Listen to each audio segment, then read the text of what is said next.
Tonight we begin with one of ancient Rome's most deadly professions, the imperial food taster. Yes, someone had to sample every morsel, every drop of wine, every exotic delicacy before it touched the emperor's lips, knowing that one wrong bite could mean instant death. Yours, not his. It might sound like the ultimate fine dining experience, but Roman food tasting wasn't about culinary pleasure. It was about survival, political intrigue, and quite literally putting your life on the line for every meal. Your eyes snap open in the pre-dawn darkness. Before we continue deeper into these ancient shadows, take a quiet moment to subscribe if these forgotten stories bring you peace. And if you're still drifting with us, let us know in the comments where you're listening from tonight. It's always fascinating to see who joins us from around the world as we wander through history's quieter moments. Not because you're disciplined, but because your stomach is already churning with the familiar cocktail of anxiety and dread. You are Lucius Valerius Gustatus, a name that roughly translates to the one who tastes. And today marks your third year as chief food taster to Emperor Nerva, which means your brain has already conjured 27 different ways you could die before the morning meal is served. The modest chamber that serves as your quarters is located in the servants' wing of the Palatine Palace, close enough to the imperial kitchens to respond to emergencies, far enough from the imperial chambers to remind you of your place in the hierarchy. A single oil lamp flickers on your wooden table, casting dancing shadows across the simple frescoes that decorate your walls. Scenes of Bacchus and Ceres, gods of wine and grain, watching over those who serve the imperial appetite. Before your feet even touch the cold marble floor, you hear it, the dreaded sound of papyrus scraping against stone as a scroll slides beneath your door. The morning briefing, delivered by some nameless palace messenger who's already hurried away into the maze of corridors that honeycomb the greatest palace in the known world. You unroll the scroll with the same enthusiasm a gladiator might show when reading his arena assignment. The imperial steward's handwriting is immaculate, but the words make your blood run cold. Today's banquet honors the visiting delegation from Egyptus. Menu includes rare delicacies from the Nile Delta, fermented fish entrails from Alexandria, and a dish described only as the pharaoh's secret, origin and ingredients unknown. The emperor expects exotic sophistication. Do not disappoint. The scroll crinkles in your trembling hands as the full weight of today's challenge settles on your shoulders like a funeral shroud. Egyptian cuisine is notorious for its use of unusual preserving techniques, exotic spices, and ingredients that would make a legionnaire weep. Fermented fish entrails could hide any number of toxins, and anything called the pharaoh's secret probably earned that name for very good reasons. You've survived this job for 3 years through a combination of paranoia, skill, and what you're increasingly convinced is divine intervention.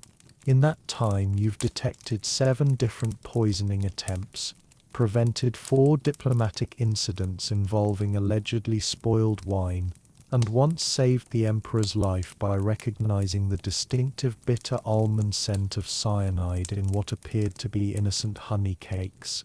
The would-be assassin, a Syrian baker with gambling debts, was fed to the lions the next day. But today feels different. Today feels like the kind of morning when fortune decides to test just how much one man can endure before his luck finally runs out. The palace is already stirring around you as Rome's greatest servants begin their daily dance of service and survival.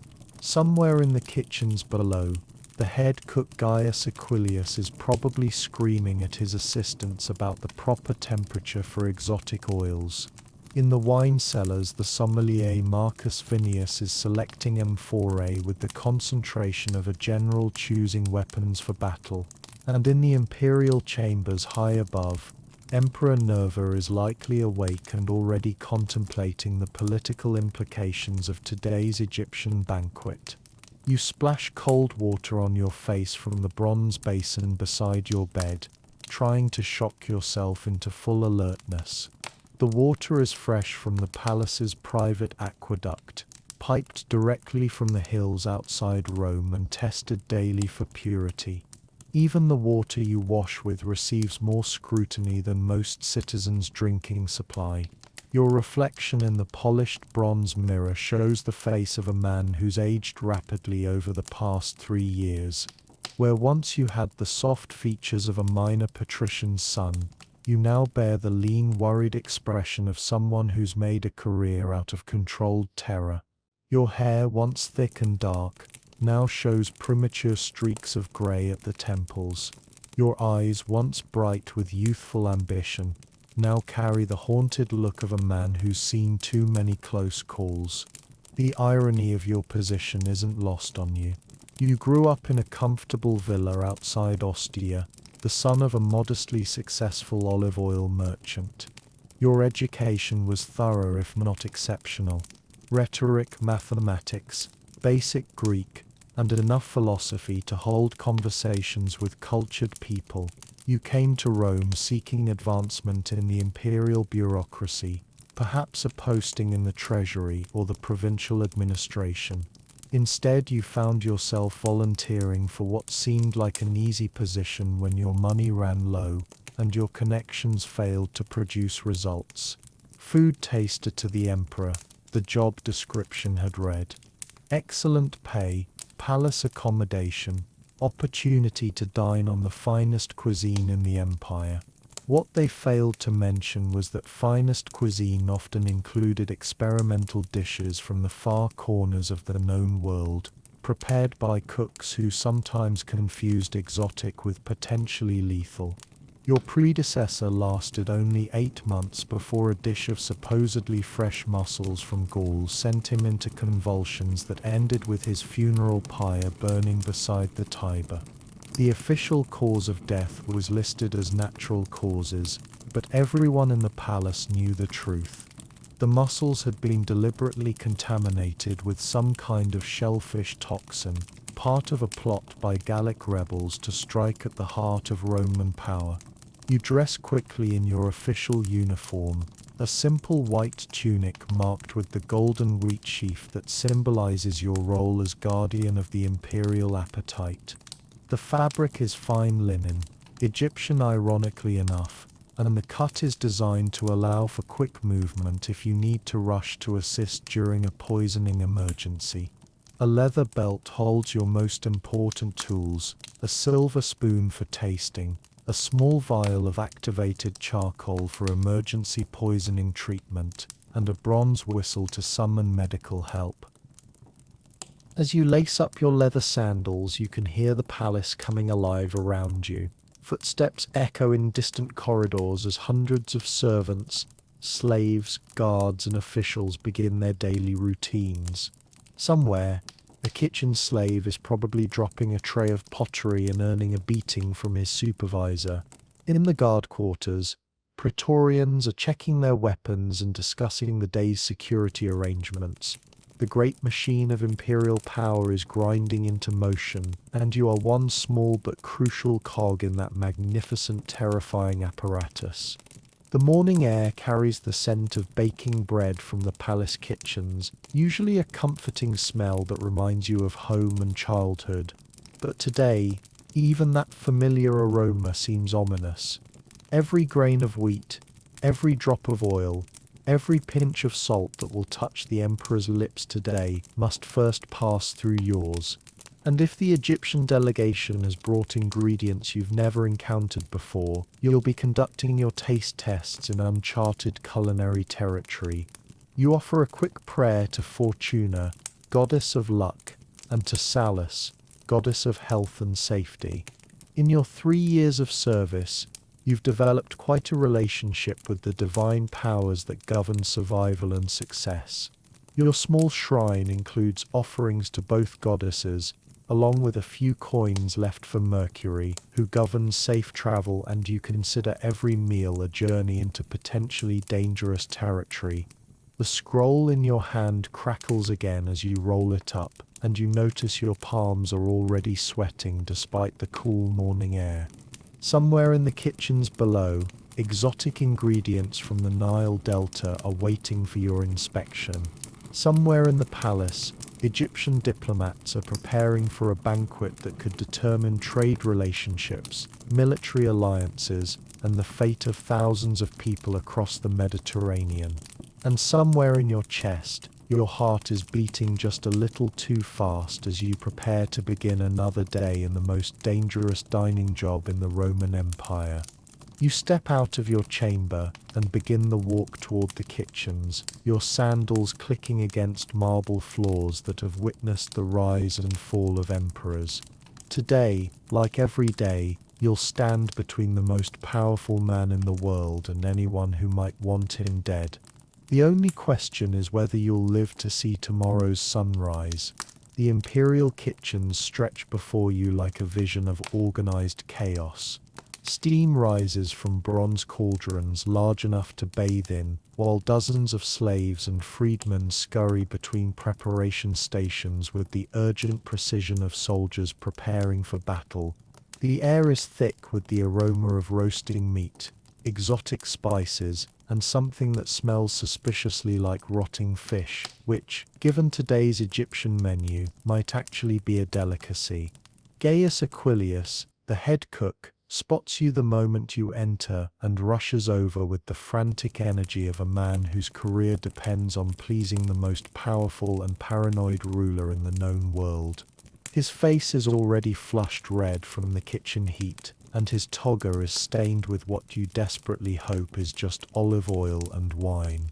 Gustatus, thank the gods you're here early, he pants, wringing his hands. We have a situation with the Egyptian delegation's ingredients. 3 of my best cooks refused to work with them. One of the wine servants fainted when we opened the amphora of fermented fish sauce, and the mysterious dish they call the Pharaoh's secret arrived in a sealed container with hieroglyphic warnings we can't read. You follow his pointing finger to a corner of the kitchen where a knot of nervous servants clusters around what appears to be a black granite sarcophagus, albeit a miniature one. The container is covered in golden hieroglyphs and sealed with some kind of resin that has hardened into an amber-like substance. Whatever's inside has been entombed for preservation, and the very sight of it makes your stomach clench with professional dread. Have we tried to find someone who can read the hieroglyphs? You ask, though you already know the answer. The Egyptian delegation's interpreter claims the warnings are just ceremonial blessings for safe consumption, but one of our Syrian slaves thinks he recognizes some symbols that might mean dangerous or beware. Could be religious taboos, could be actual warnings about toxicity. We won't know until we crack it open. The kitchen around you continues its frantic preparations. A team of slaves carefully cleans what appears to be an entire roasted ibis, its long curved beak and delicate bones making it look more like a religious artifact than food. Another group works with clay pots full of some kind of paste that smells like concentrated Nile mud mixed with herbs. The ordinary Roman dishes for today's banquet, the bread, olive oil, wine, and familiar meats, seem almost mundane in comparison to the exotic offerings that have arrived from Alexandria. You approach the mysterious container, noting that it's been placed on a special marble table and surrounded by burning incense.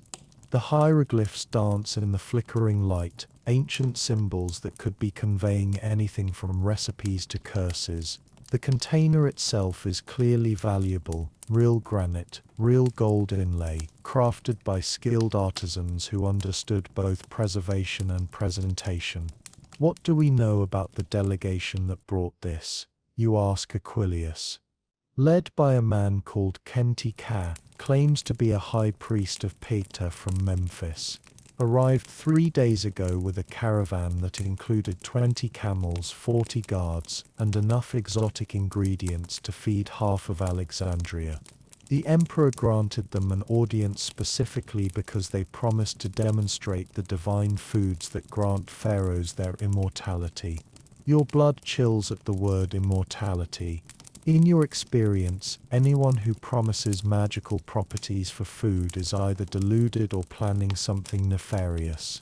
The idea that Egyptian priests might be trying to poison the emperor under the guise of offering divine cuisine is exactly the kind of plot that keeps you awake at night.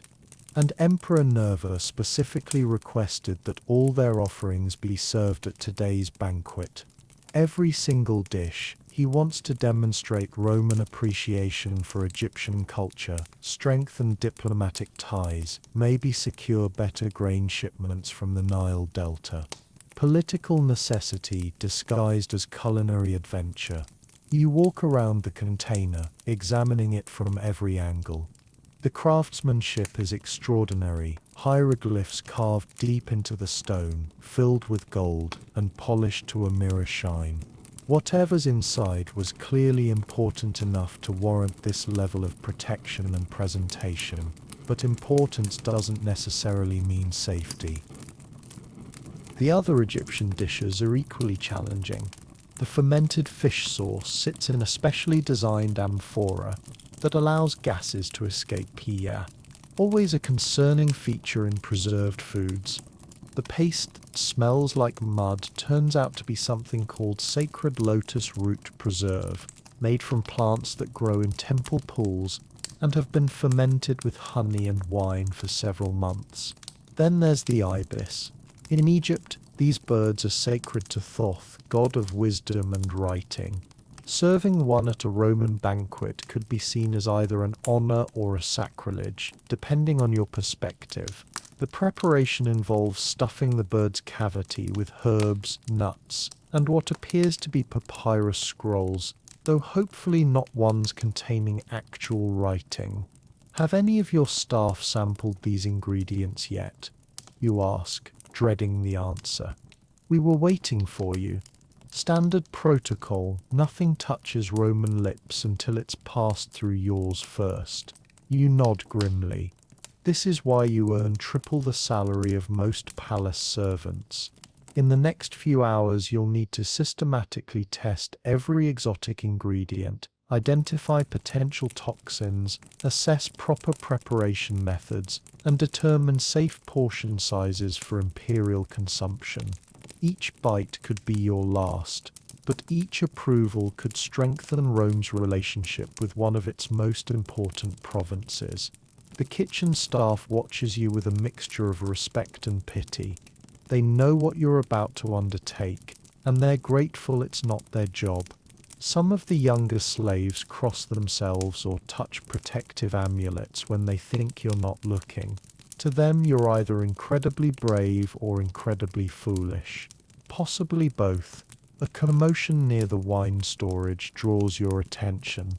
Marcus Vinius, the palace sommelier, emerges from the cellars with a look of controlled panic that you've come to recognize as the expression of a professional who's just encountered something outside his expertise.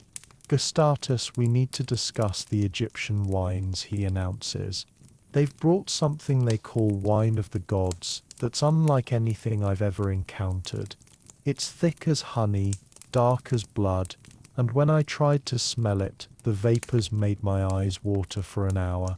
The morning is still young, and already you're facing multiple unknown substances that could each represent a different path to an unpleasant death.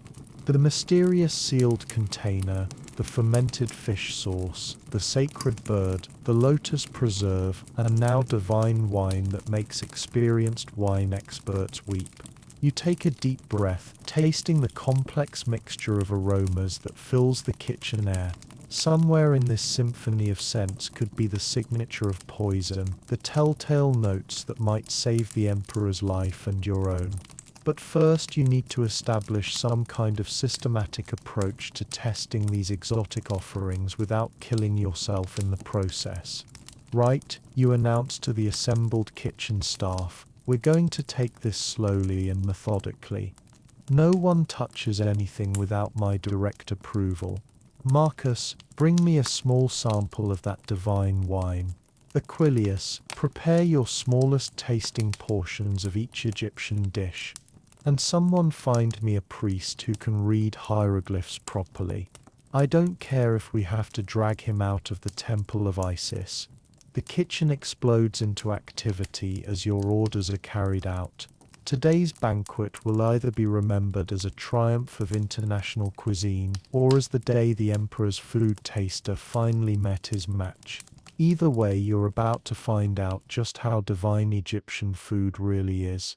Marcus Vinius returns from the wine cellars carrying a small bronze cup with the reverence of a priest bearing sacred relics.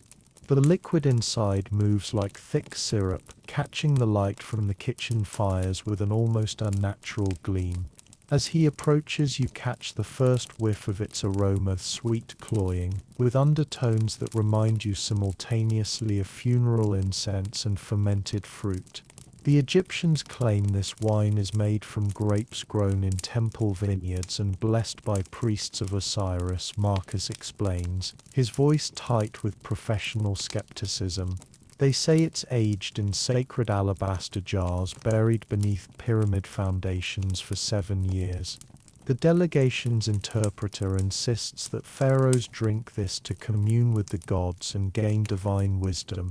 You accept the cup, noting immediately that the wine's consistency is wrong. Normal wine, even the thickest sweet varieties from Cyprus or Crete, flows like liquid.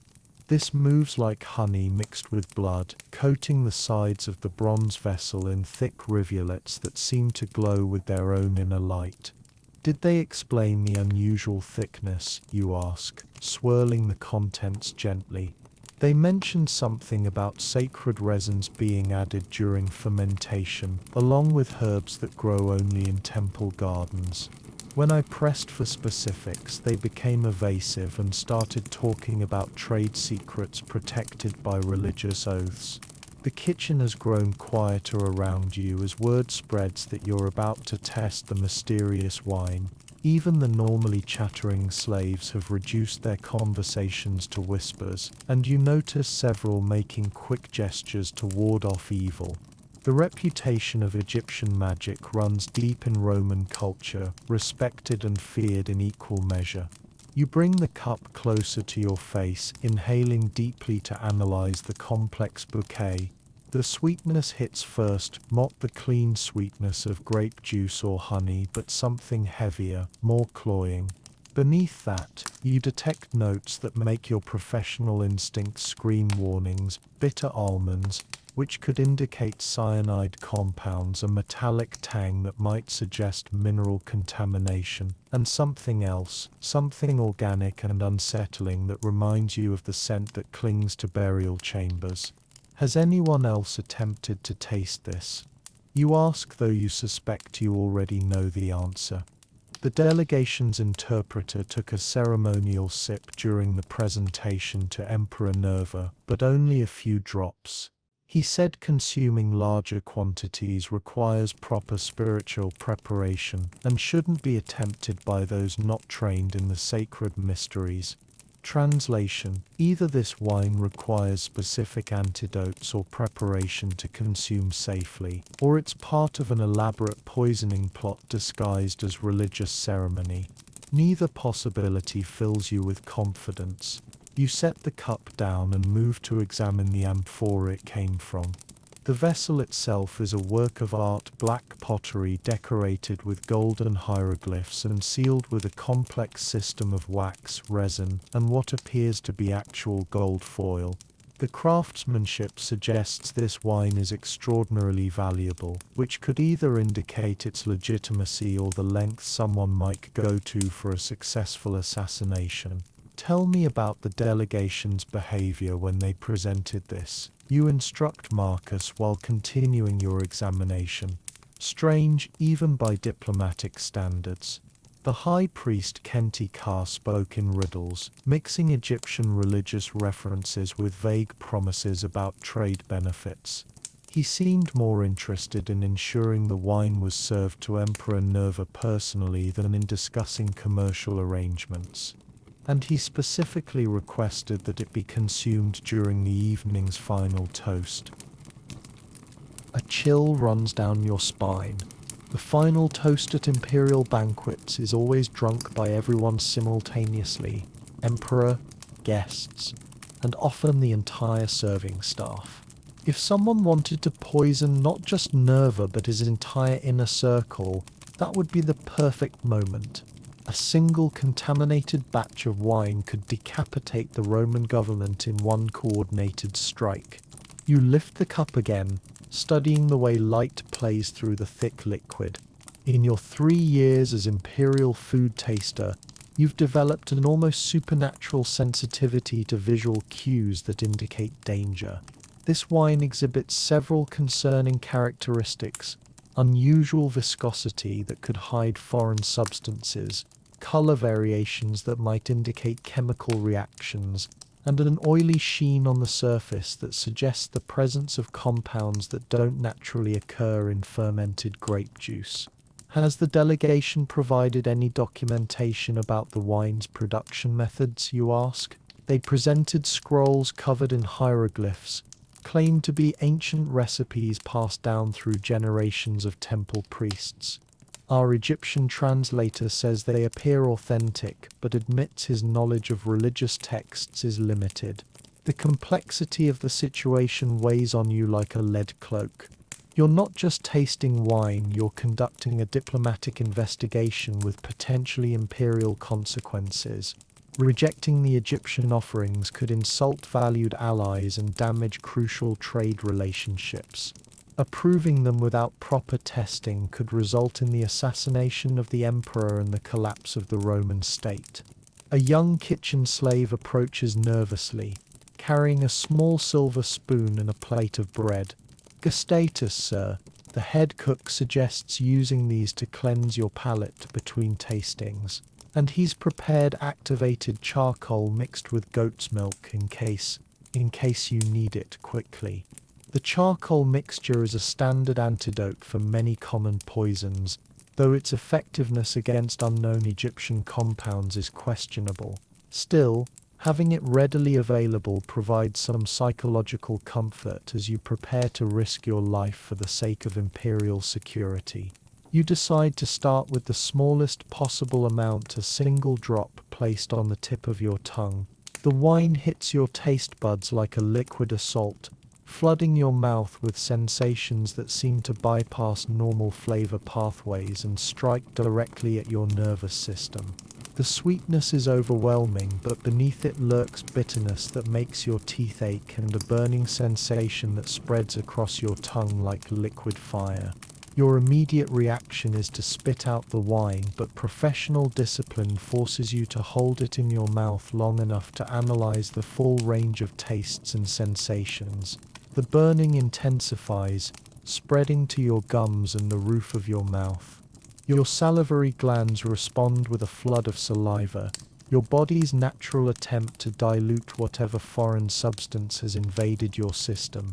After what feels like an eternity but is probably only seconds, you swallow the tiny amount of wine and immediately reach for the bread to absorb any residual flavors.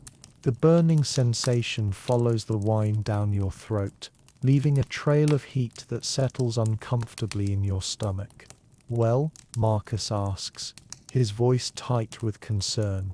You pause, taking inventory of your body's reactions, heart rate elevated but not dangerously so. No immediate numbness or paralysis, no sharp abdominal pain or nausea.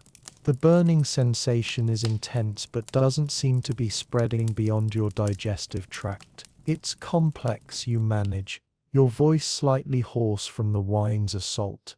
Definitely contains substances beyond normal fermented grapes. The burning could be from exotic spices, or it could be from something more dangerous. I need to wait for delayed reactions before making any recommendations. The kitchen staff exchanges worried glances. Everyone understands that waiting for delayed reactions is a polite way of saying waiting to see if I'm going to die. In the world of imperial food testing, the gap between professional duty and personal survival often comes down to minutes or hours of uncertainty. As you begin the anxious wait to see whether the wine of the gods will grant you divine wisdom or divine punishment, one thing becomes clear: today's banquet will test every skill you've developed and every prayer you've ever offered to the gods of survival. 20 minutes have passed since you tasted the wine of the gods, and while your mouth still burns with an intensity that suggests your tongue might never fully recover, you haven't collapsed into convulsions or begun bleeding from mysterious orifices. This counts as a victory in your profession, though the burning sensation has settled into a persistent heat that radiates from your stomach like you've swallowed a small furnace. The mysterious sealed container sits before you like a riddle carved in stone, its hieroglyphic warnings still undeciphered despite the arrival of Gaius Ptolemaeus, an elderly priest from the Temple of Isis who claims to read ancient Egyptian script better than most natives. His examination of the symbols has taken 15 minutes and produced nothing but worried muttering and frequent references to unusual dialectical variations. The script is definitely ceremonial. Ptolemaeus finally announces his weathered finger tracing the golden hieroglyphs, but it's written in an archaic form that predates most texts I'm familiar with. What I can decipher mentions sacred preservation, divine essence, and something about the food of eternal life. But there are also symbols that could mean danger or forbidden. The context is ambiguous. Aquilius wrings his hands with increasing desperation. The Egyptian delegation specifically requested that this dish be presented as the culmination of the banquet. They said it represents the ultimate expression of pharaonic cuisines and that Emperor Nerva would be honored above all previous Roman rulers by being offered such a delicacy. You study the container's elaborate sealing system. Multiple layers of hardened resin have been applied over what appears to be a fitted stone lid, creating an airtight barrier that has preserved whatever lies within for an unknown period. The craftsmanship suggests this vessel was created specifically for long-term storage, possibly years or even decades. Have we confirmed that this container actually came from the delegation, you ask? Could it have been prepared here in Rome and presented as an Egyptian artifact? Marcus Vinius, who has been observing your wine testing with professional concern, shakes his head. I watched them unload it personally. It arrived wrapped in silk and packed in a wooden crate filled with sand from what they claimed was the Nile Delta. The sand even smelled different, earthy, with mineral notes I don't recognize from Italian soil.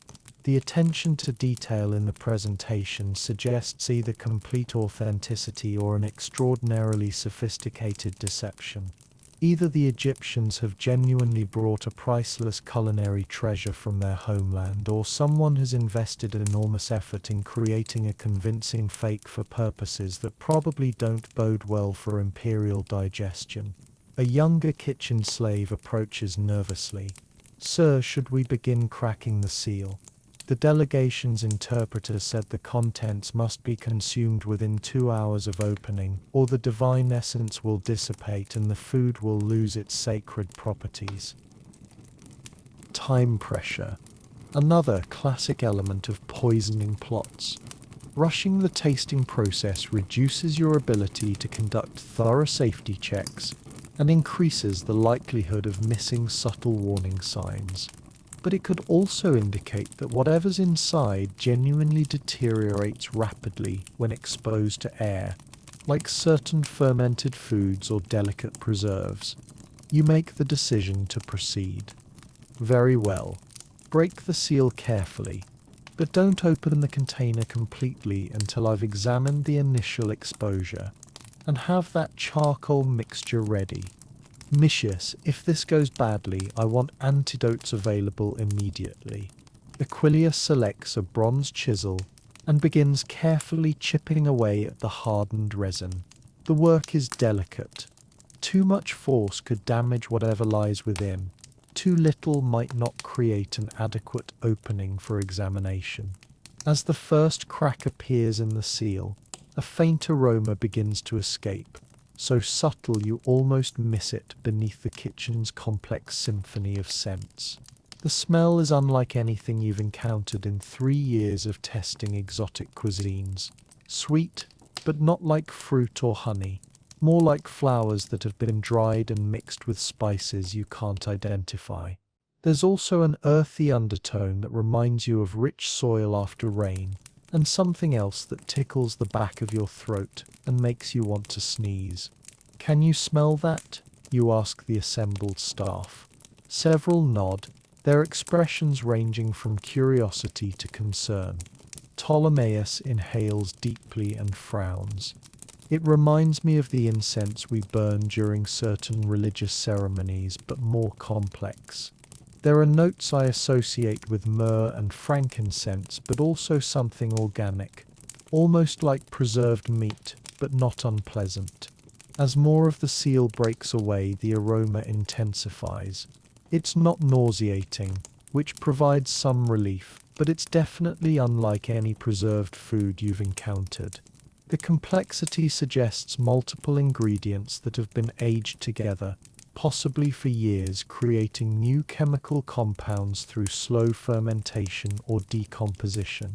Finally, Aquilius lifts away the last fragments of the seal, revealing a fitted stone lid beneath. The hieroglyphs on this inner lid are different, simpler, more direct. Even you can recognize some of the symbols: birds, water, grain, and what appears to be a human figure in a position of worship or supplication. The inner inscriptions seem to be a recipe or instruction manual. Ptolemaeus observes something about preparation timing, consumption amounts, and warnings about proper spiritual preparation before eating. The requirement for spiritual preparation before consumption raises additional red flags. In your experience, food that requires religious rituals before eating is often dangerous enough to kill the unprepared.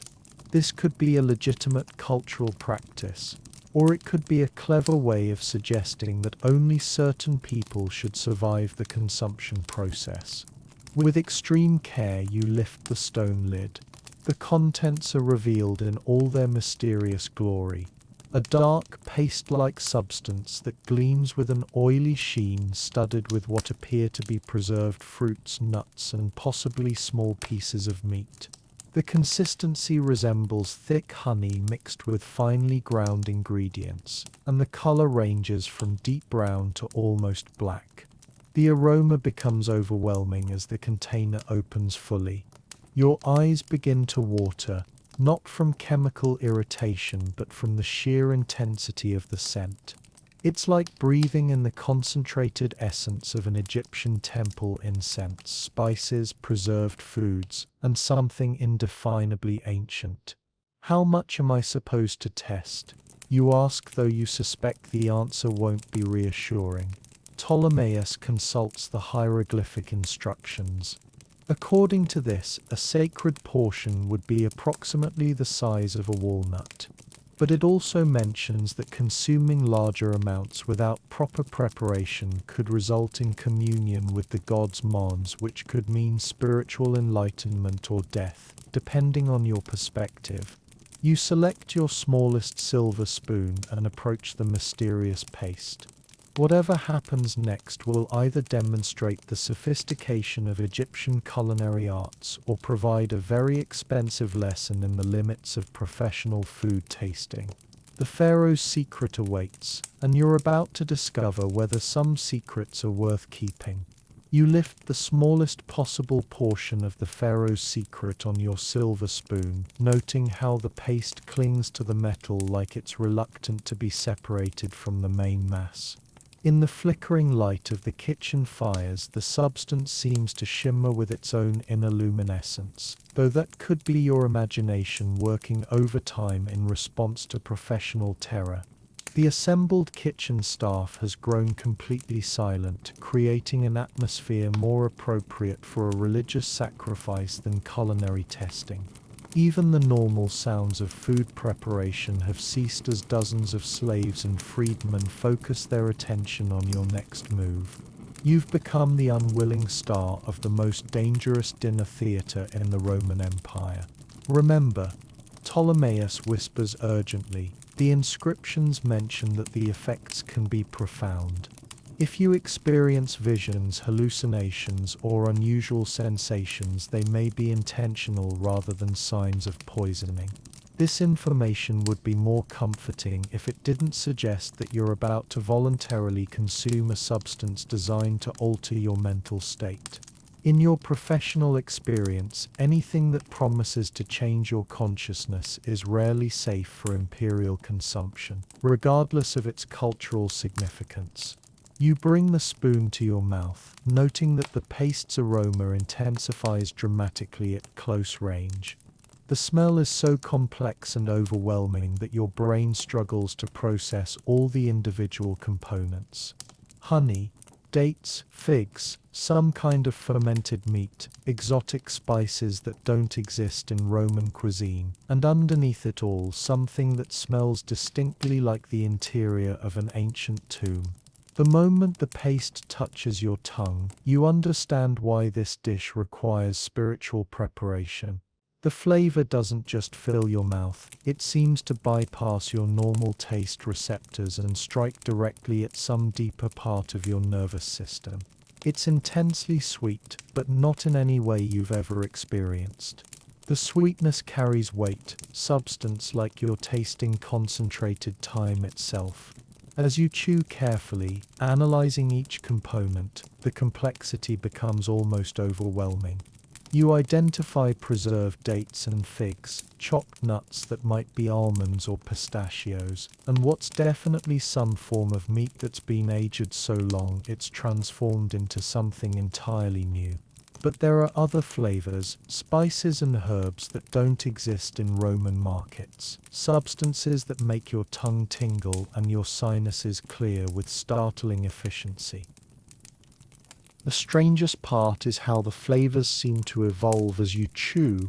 What starts as overwhelming sweetness gradually reveals layers of savory complexity, then bitter notes that might come from exotic roots or bark, then a return to sweetness that's somehow different from the initial taste. It's like experiencing an entire meal compressed into a single bite. You swallow carefully, feeling the paste coat your throat with its oily consistency. The aftertaste is even more complex than the initial flavor, waves of different tastes that seem to emerge and fade in sequence like a carefully orchestrated symphony playing out across your palate. Well? Aquilius asks, his voice tight with anxiety. You pause, taking inventory of your body's reactions. Your heart rate is elevated, but that could be from adrenaline rather than poison. There's a warm sensation spreading through your chest and stomach, not painful but definitely noticeable. Most concerning, you're beginning to feel slightly lightheaded, though whether that's from the food or from holding your breath in anticipation is unclear. It's extraordinary. You manage, your voice sounding strange in your own ears. Unlike anything I've ever tasted, the complexity is almost impossible to describe. It's like eating concentrated history. The warm sensation continues to spread through your body, bringing with it a peculiar sense of well-being that seems disconnected from your rational awareness of the situation. Part of your mind notes this as a potential sign of drug-induced euphoria, while another part simply wants to experience whatever's happening without analytical interference. Minutes pass. The kitchen staff watches your face for any signs of distress, while you monitor your internal state with the obsessive attention of someone whose life depends on recognizing the early symptoms of poisoning. The lightheadedness persists but doesn't worsen. The warm sensation has settled into a gentle glow that's actually quite pleasant. Most importantly, you're not experiencing nausea, pain, or any of the acute symptoms that characterize most common toxins. The hieroglyphs mention that the full effects can take up to an hour to manifest. Ptolemaeus observes, according to the inscriptions, consumers should experience expanded awareness, communion with ancestral wisdom, and temporary transcendence of mortal limitations. This description aligns disturbingly well with what you're currently feeling. The warm glow in your chest has evolved into something that feels like profound contentment, and you're noticing details about the kitchen environment with unusual clarity. The exact pattern of light and shadow cast by the fires, the subtle variations in the aromas of different cooking foods, the complex interplay of sounds that creates the kitchen's acoustic signature. Should we consider this safe for imperial consumption? Marcus asks, though his tone suggests he already suspects the answer. You consider the question carefully. The pharaoh's secret doesn't appear to be poisonous in any conventional sense. You're not dying, in pain, or experiencing obvious toxic reactions, but it's definitely pharmacologically active, producing effects that could be problematic if Emperor Nerva needs to maintain full mental clarity during the evening's diplomatic discussions. On the other hand, rejecting a gift specifically presented as the ultimate honor by Egyptian allies could have serious political consequences. The delegation has invested enormous effort in bringing this delicacy to Rome, and dismissing it as unsafe could be interpreted as an insult to Egyptian culture and religion. We need to understand more about the intended effects, you decide, and we need to determine whether those effects are compatible with imperial dignity and diplomatic necessity. The warm glow pulses gently through your body as you contemplate the most unusual professional challenge of your career, determining whether transcendental enlightenment is appropriate for a Roman emperor's dinner party. The warm euphoria coursing through your veins is interrupted by the sharp sound of military sandals on marble, as Titus Flavius Asclepiades, the imperial physician, strides into the kitchen with the purposeful gait of a man who's heard disturbing rumors.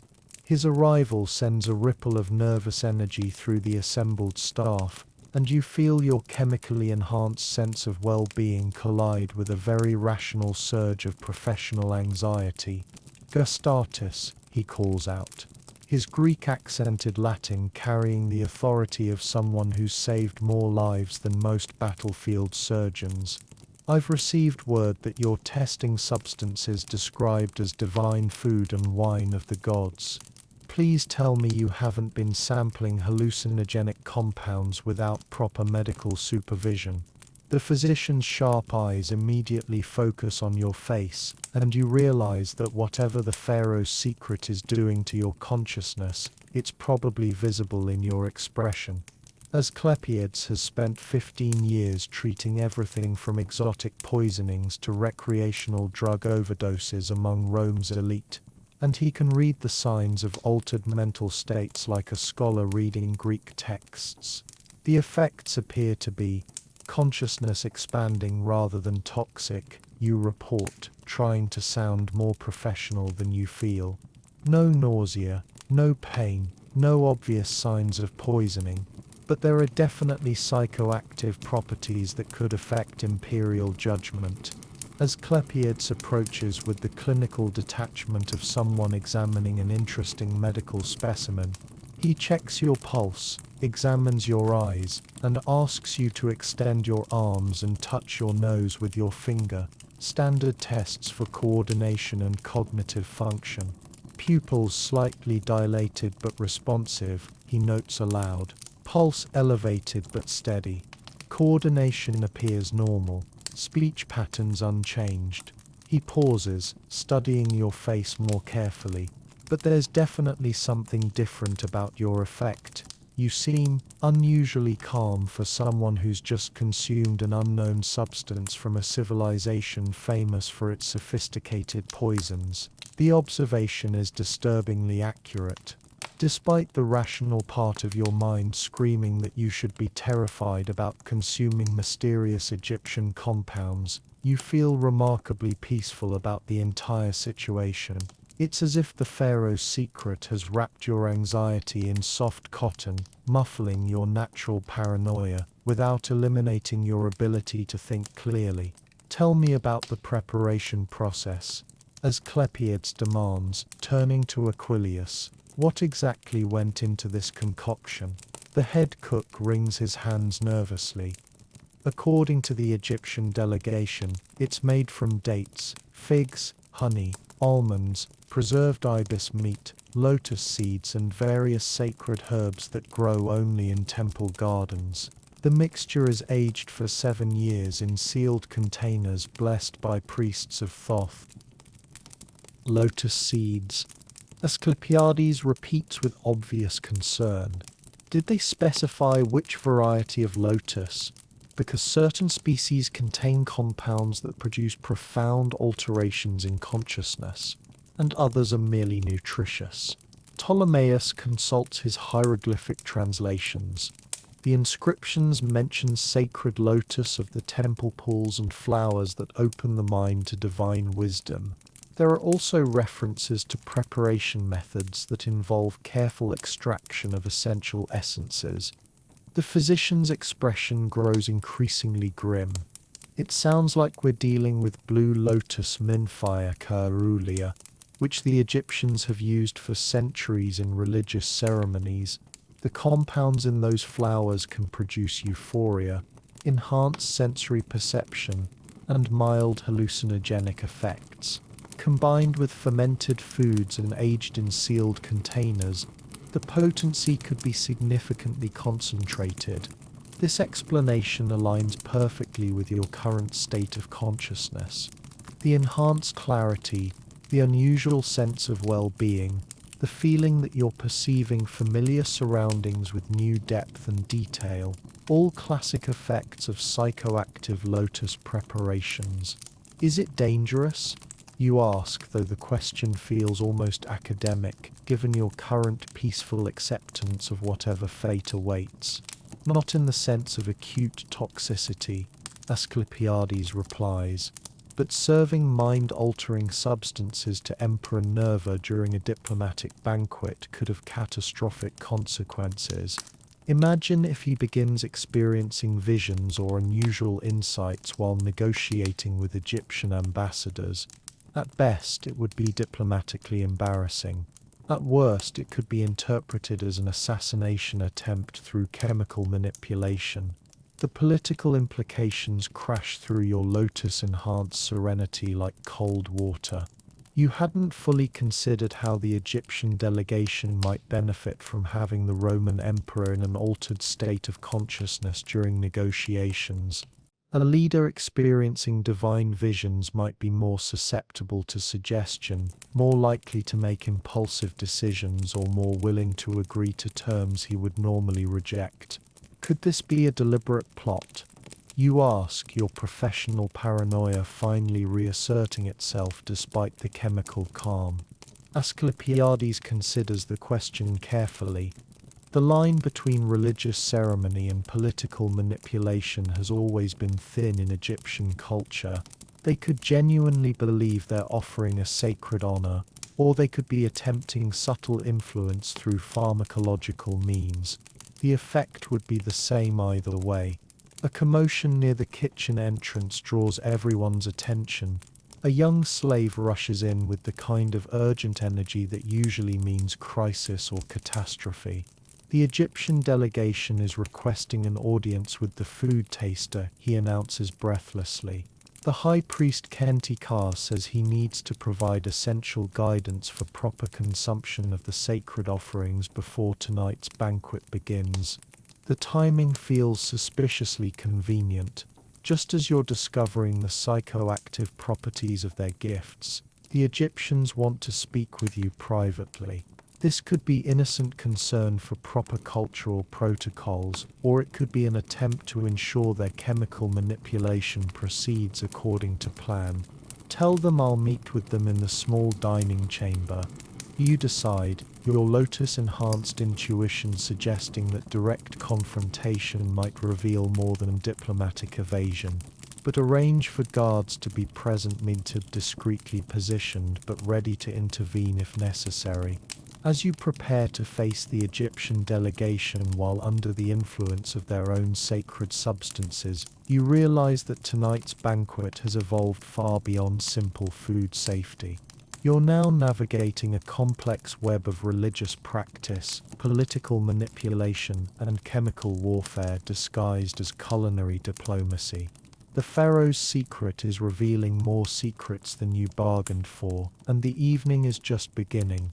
The small dining chamber adjacent to the main kitchens feels more like an interrogation room as you face the Egyptian delegation, your consciousness still gently buffeted by waves of lotus-induced clarity. Khenti Ka, the high priest of Ptah, sits across from you with the serene confidence of a man who holds secrets that could topple empires. His dark eyes seem to peer directly into your chemically altered soul, and you wonder if your current state of pharmaceutical enlightenment is making you easier or harder to read. Two Praetorian guards stand discreetly near the chamber's entrances, their presence supposedly ceremonial but their hands resting casually near their sword hilts. Asclepiades has positioned himself where he can observe both you and the Egyptians, ready to intervene if your lotus-enhanced state becomes problematic, or if the delegation's intentions prove hostile. Gustatus Khenti Ka begins, his Latin heavily accented but precise. I understand you have sampled the sacred offerings we brought for Emperor Nerva. Tell me, what do you experience? The question feels loaded with significance that extends far beyond simple culinary inquiry. The priest's tone suggests he already knows exactly what you're experiencing and is testing whether you'll be honest about the effects. Your lotus-enhanced intuition screams that this conversation is a carefully orchestrated probe designed to assess your vulnerability and the success of their pharmacological strategy. I experience expanded awareness, you reply carefully, choosing words that acknowledge the effects without revealing how profoundly they've altered your state of consciousness. The flavors were unlike anything in Roman cuisine, complex, historically layered with effects that transcend normal food experiences. Khenti Ka nods with obvious satisfaction. You speak like one who has tasted the food of the gods and found it worthy.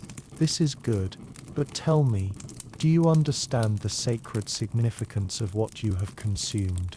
The priest's companion, a younger man introduced as Seneb, keeper of temple mysteries, leans forward with obvious interest. The preparation you tasted represents 7 years of sacred labor, blessed by priests of Thoth and Osiris, infused with lotus essences gathered during the season of inundation when the Nile runs highest and the gods walk among mortals. The religious framework they're constructing around the psychoactive food feels deliberately designed to mask its true purpose. By presenting the lotus effects as divine communion rather than chemical manipulation, they can claim that any altered behavior from Emperor Nerva represents spiritual enlightenment rather than drug-induced impairment. What exactly do you expect Emperor Nerva to experience? Asclepiades interjects, his medical training cutting through the mystical language to focus on practical concerns. Your sacred food contains pharmacologically active compounds. We need to understand the full range of effects before serving it at an imperial banquet. Khenti Ka's expression doesn't change, but you catch a flicker of calculation in his eyes. The emperor will experience what the gods intend for him to experience. Perhaps expanded wisdom, perhaps visions of future prosperity for the Roman-Egyptian alliance, perhaps divine guidance for decisions that will shape both our nations. The non-answer confirms your suspicions. The Egyptians have brought psychoactive substances specifically to influence the emperor's mental state during diplomatic negotiations. Whether they view this as a religious honor or a political weapon might be irrelevant. The practical effect would be the same.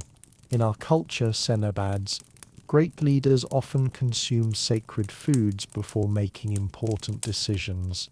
Pharaohs have used these preparations for centuries to commune with divine wisdom and ensure their choices align with the will of the gods. You realize you're witnessing a masterclass in cultural manipulation. By framing their drug administration as religious practice, the Egyptians can claim they're offering the emperor the same divine guidance that has supposedly blessed pharaohs for millennia. If Nerva refuses, he risks appearing disrespectful of Egyptian traditions. If he accepts, he'll be conducting diplomatic negotiations while under the influence of mind-altering substances. How long do the effects typically last? You ask, trying to gather practical information that might help you assess the risks. The sacred communion can continue for several hours, Kenti Carr replies. During this time, the mind becomes more receptive to divine inspiration, more open to possibilities that normal consciousness might reject, more willing to embrace bold decisions that could benefit both Egypt and Rome. The priest's choice of words makes the political agenda crystal clear. They want Emperor Nerva in a state where he's more willing to embrace bold decisions, presumably decisions that favor Egyptian interests in upcoming trade negotiations or territorial agreements. Asclepiodes catches your eye and gives an almost imperceptible shake of his head. His medical opinion is clear.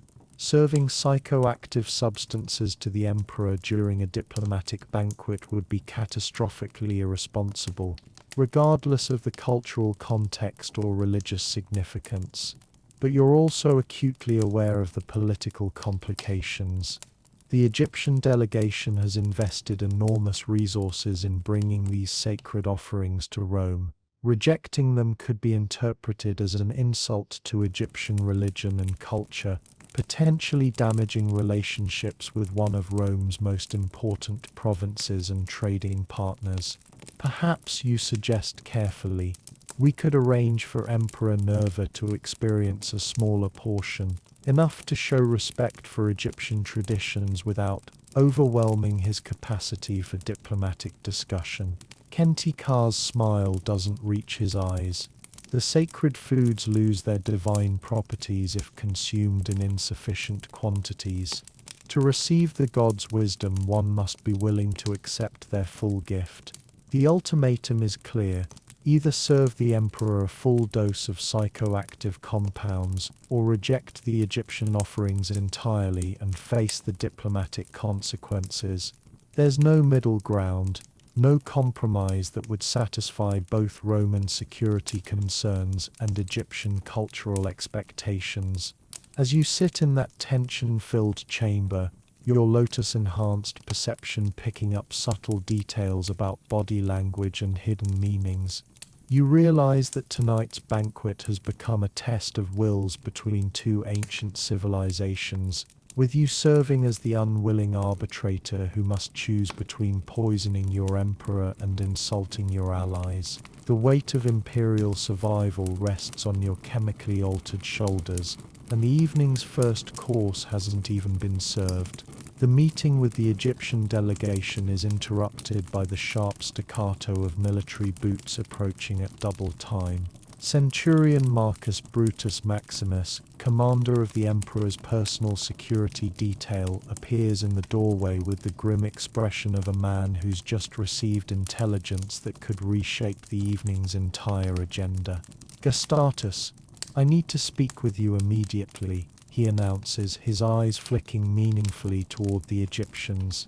Privately, the dismissal of the delegation is handled with diplomatic efficiency. Guards escort Kenti Carr and Seneb back to their quarters with promises that their concerns will be given full consideration by appropriate authorities.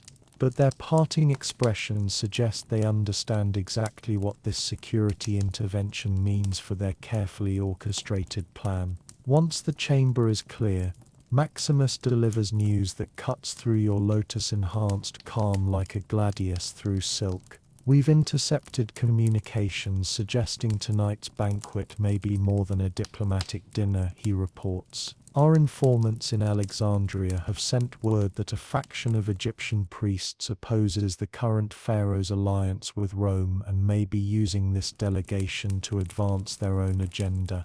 The political complexity suddenly explodes beyond simple trade negotiations. You're not just dealing with Egyptian attempts to influence Roman policy, you're potentially caught in the middle of an Egyptian civil war being fought on Roman soil through culinary weapons. What kind of agenda? Asclepiodes asks, though his tone suggests he already suspects the answer. Regime change in Egypt with Roman backing for their preferred candidate, Maximus explains. They may believe that compromising Emperor Nerva's judgment could lead to decisions that destabilize the current pharaoh. Your chemically enhanced perception processes this information with crystalline clarity. The psychoactive foods aren't just meant to make Nerva more agreeable. They're designed to manipulate him into reshaping the entire political landscape of the Eastern Mediterranean. The conversation is interrupted by a palace messenger bursting in with urgent energy. Emperor Nerva requests the immediate presence of his food taster. He's received additional gifts from the Egyptian delegation and wants them examined before tonight's festivities begin. Your stomach drops despite the chemical calm still coursing through your system. More gifts from people who've already provided psychoactive compounds means additional opportunities for manipulation, poisoning, or worse. What kind of gifts? Maximus demands. Perfumed oils for the ceremonial hand-washing before dinner, incense for the dining hall, and what they described as sacred water from the temple pools of Memphis for mixing with the evening's wine. The scope of the potential contamination becomes horrifyingly clear. The Egyptians haven't just brought dangerous food, they've provided substances that could be introduced into every aspect of the banquet experience. You're no longer just protecting one man's digestion, you're potentially safeguarding the cognitive function of the empire's entire decision-making apparatus. I need to examine these new gifts immediately. You decide, your professional duty overriding both chemical serenity and personal terror. But we also need contingency plans if this situation escalates beyond food safety into active chemical warfare. As you prepare to face an expanding array of potentially dangerous substances, you realize that tonight's banquet has evolved into something unprecedented, a battle for the Roman Empire's collective consciousness, fought with perfumes, incense and sacred water instead of swords and siege engines. The walk to Emperor Nerva's private chambers feels like a procession toward either vindication or execution. Your lotus-enhanced perception picking up details with unsettling clarity, the way the Praetorian Guard's eyes follow your movement with professional assessment, the subtle tension in the marble corridors that speaks of a palace on high alert, the faint aroma of Egyptian incense already beginning to drift through the air from somewhere deeper in the imperial quarters. The emperor's reception chamber is smaller than the grand halls used for public audiences, but infinitely more intimidating.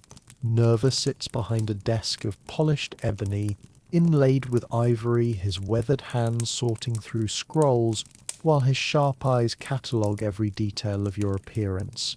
At 66, he survived the reigns of 4 previous emperors through a combination of political acumen, strategic invisibility, and the kind of paranoid caution that keeps food tasters employed. Gustatus, he acknowledges without looking up from his documents. I understand you've been sampling Egyptian delicacies this morning. Tell me, should I be concerned about the gifts currently perfuming my private quarters? The directness of the question cuts through any pretense of diplomatic formality. Nerva has survived decades of Roman politics by recognizing threats before they manifest. and your current state of chemical enlightenment probably isn't as subtle as you'd hoped. Caesar, the Egyptian offerings contain psychoactive compounds that could significantly alter consciousness. You report, deciding that professional honesty outweighs diplomatic discretion. The effects appear to be intentional rather than accidental, designed to produce what they describe as divine communion, but which could substantially impair judgment during negotiations. Nerva finally looks up, his expression revealing nothing beyond mild intellectual interest. And you've reached this conclusion through personal experimentation. Yes, Caesar. The substance called Pharaoh's Secrets produces euphoria, enhanced sensory perception, and what I can only describe as chemically induced spiritual insight. The effects are pleasant but definitely incompatible with maintaining full cognitive control. The Emperor's slight smile suggests he's amused rather than alarmed by your confession. I see. And what do you make of the timing? Egyptian priests arrive bearing mind-altering gifts just as we're negotiating new grain contracts and discussing military support for their current pharaoh. Your Lotus-enhanced intuition processes the political implications with startling clarity.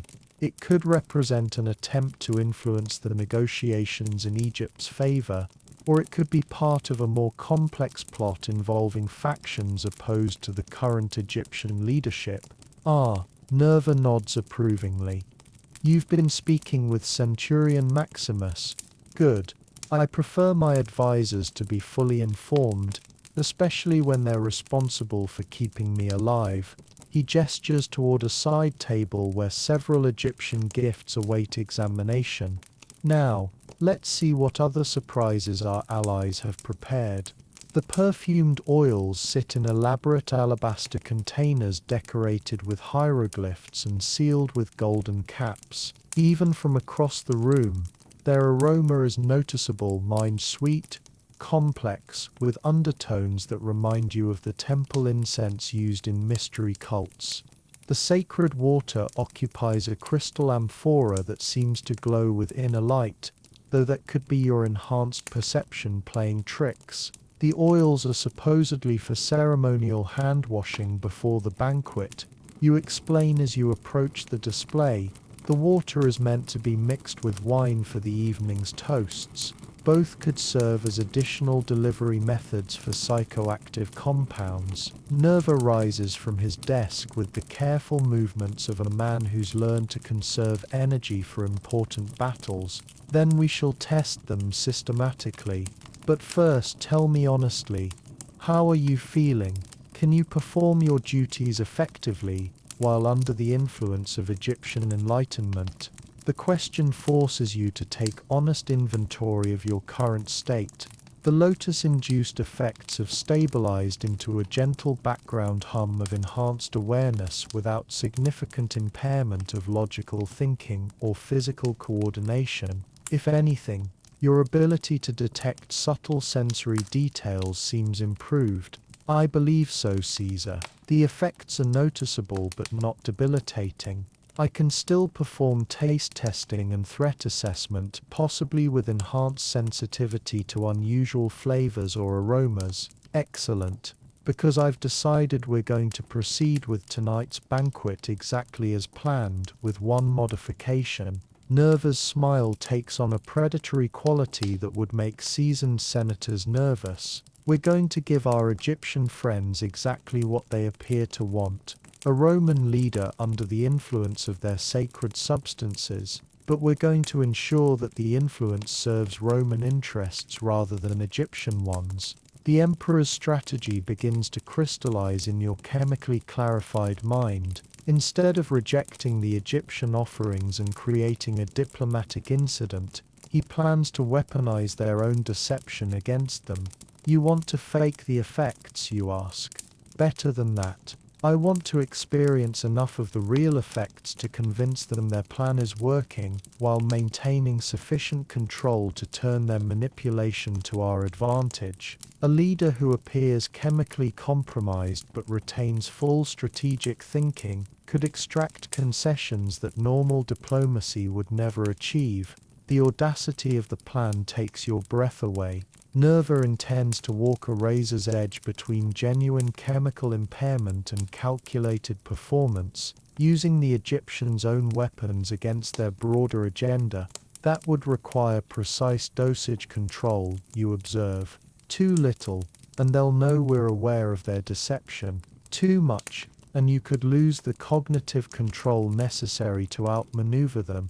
Precisely why I need my food taster to be exceptionally skilled this evening, Nerva replies. You'll need to determine exactly how much of each substance produces convincing effects without genuine impairment. Think you can manage that while navigating your own chemical enlightenment?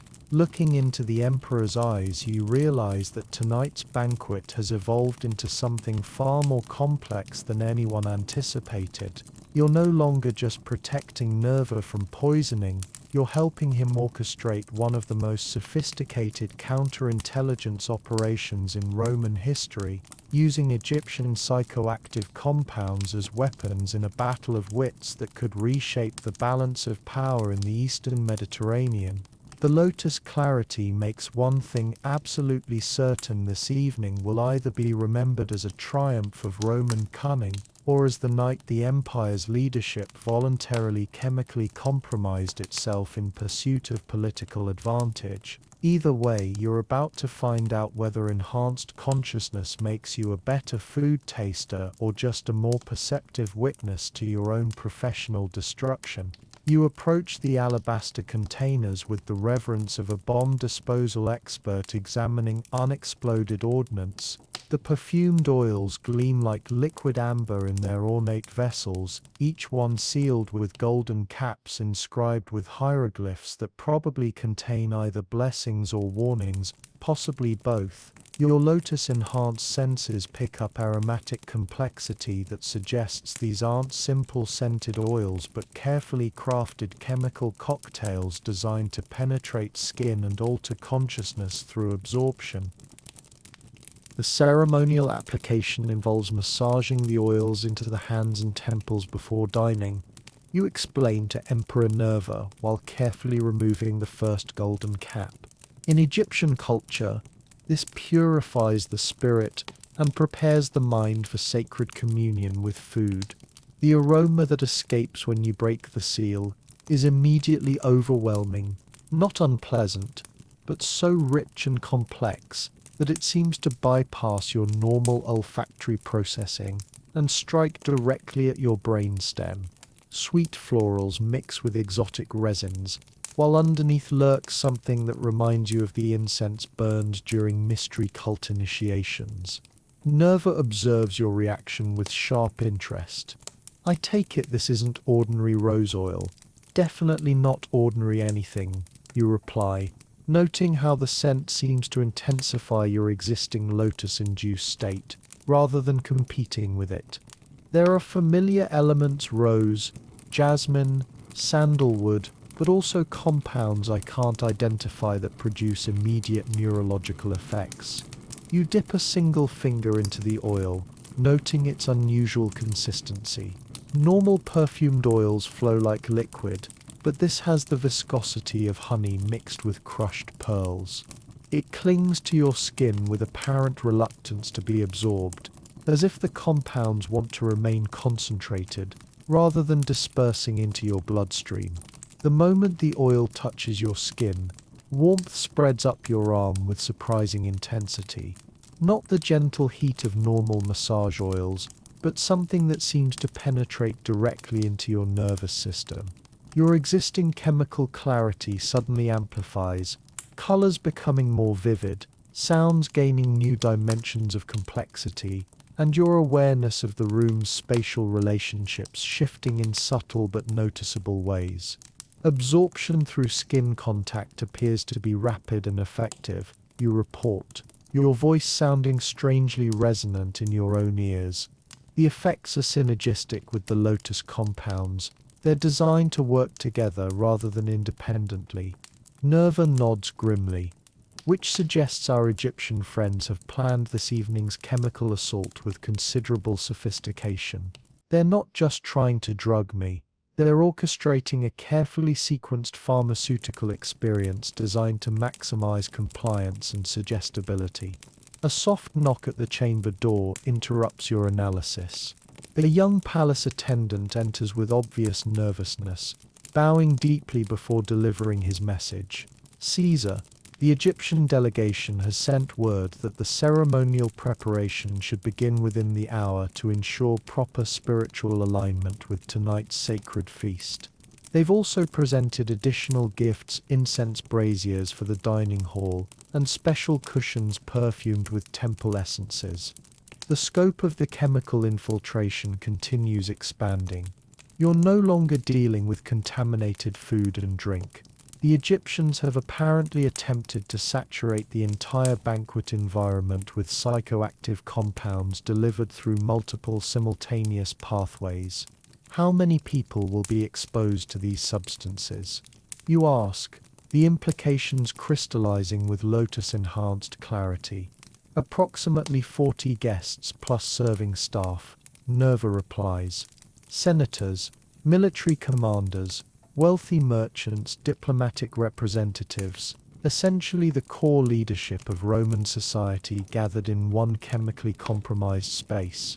The strategic brilliance of the Egyptian plan becomes horrifyingly clear. Rather than attempting to assassinate key Roman leaders, they're trying to chemically manipulate the entire governing class simultaneously. Decisions made during tonight's banquet could reshape trade agreements, military alliances and territorial arrangements throughout the eastern Mediterranean. We need to warn the other guests, you suggest, though even as you speak you realize the complexity of the problem, and reveal that we've discovered their plot. Nerva shakes his head. That would eliminate our opportunity to turn their deception against them. Besides, many of tonight's guests would benefit from experiencing temporally enhanced consciousness. Some of them haven't had an original thought in decades. The Emperor's dark humor doesn't mask the serious calculation behind his words. If Roman leadership is going to be chemically influenced, he wants to ensure that influence serves Roman interests rather than Egyptian ones. What about the serving staff, you ask? They'll be exposed to the same environmental compounds but without any preparation or understanding of what's happening to them. This consideration seems to give Nerva pause. Aristocrats choosing to participate in chemical experimentation for political advantage is one thing, but exposing dozens of slaves and freedmen to mind-altering substances without their knowledge or consent crosses into territory that even imperial prerogative might not justify. We'll provide the staff with protective measures, he decides. Asclepiades can prepare counteracting compounds or protective treatments that minimize their exposure while maintaining the appearance of normal service. A new complication occurs to you as the oil continues spreading its warm influence through your system. Caesar, there's another possibility we haven't considered. What if the Egyptian delegation expects some of tonight's guests to have adverse reactions to their compounds? They could be planning to use medical emergencies as cover for political accusations or diplomatic pressure. The thought sends a chill through your chemically warmed consciousness. Poisoning attempts that create symptoms without causing death can be more politically useful than simple assassination. They generate fear, suspicion and opportunities for manipulation that outright murder would not provide. Then we'll need to be prepared for medical emergencies while maintaining the appearance of celebrating Egyptian generosity.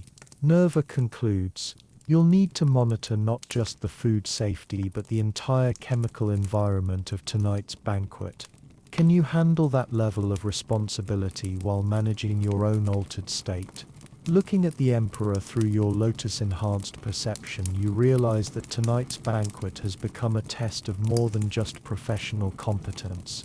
You're being asked to serve as the primary defensive coordinator in a chemical warfare operation disguised as a diplomatic dinner, while personally experiencing the effects of the weapons being deployed against your own side. The warm glow of the perfumed oil pulses through your system as you consider the magnitude of the challenge ahead. Success means protecting dozens of people from sophisticated chemical manipulation while helping your emperor turn that manipulation into a strategic advantage. Failure means watching Rome's leadership stumble through crucial negotiations while chemically compromised. Either way, tonight's banquet will redefine your understanding of what it means to taste food for the emperor.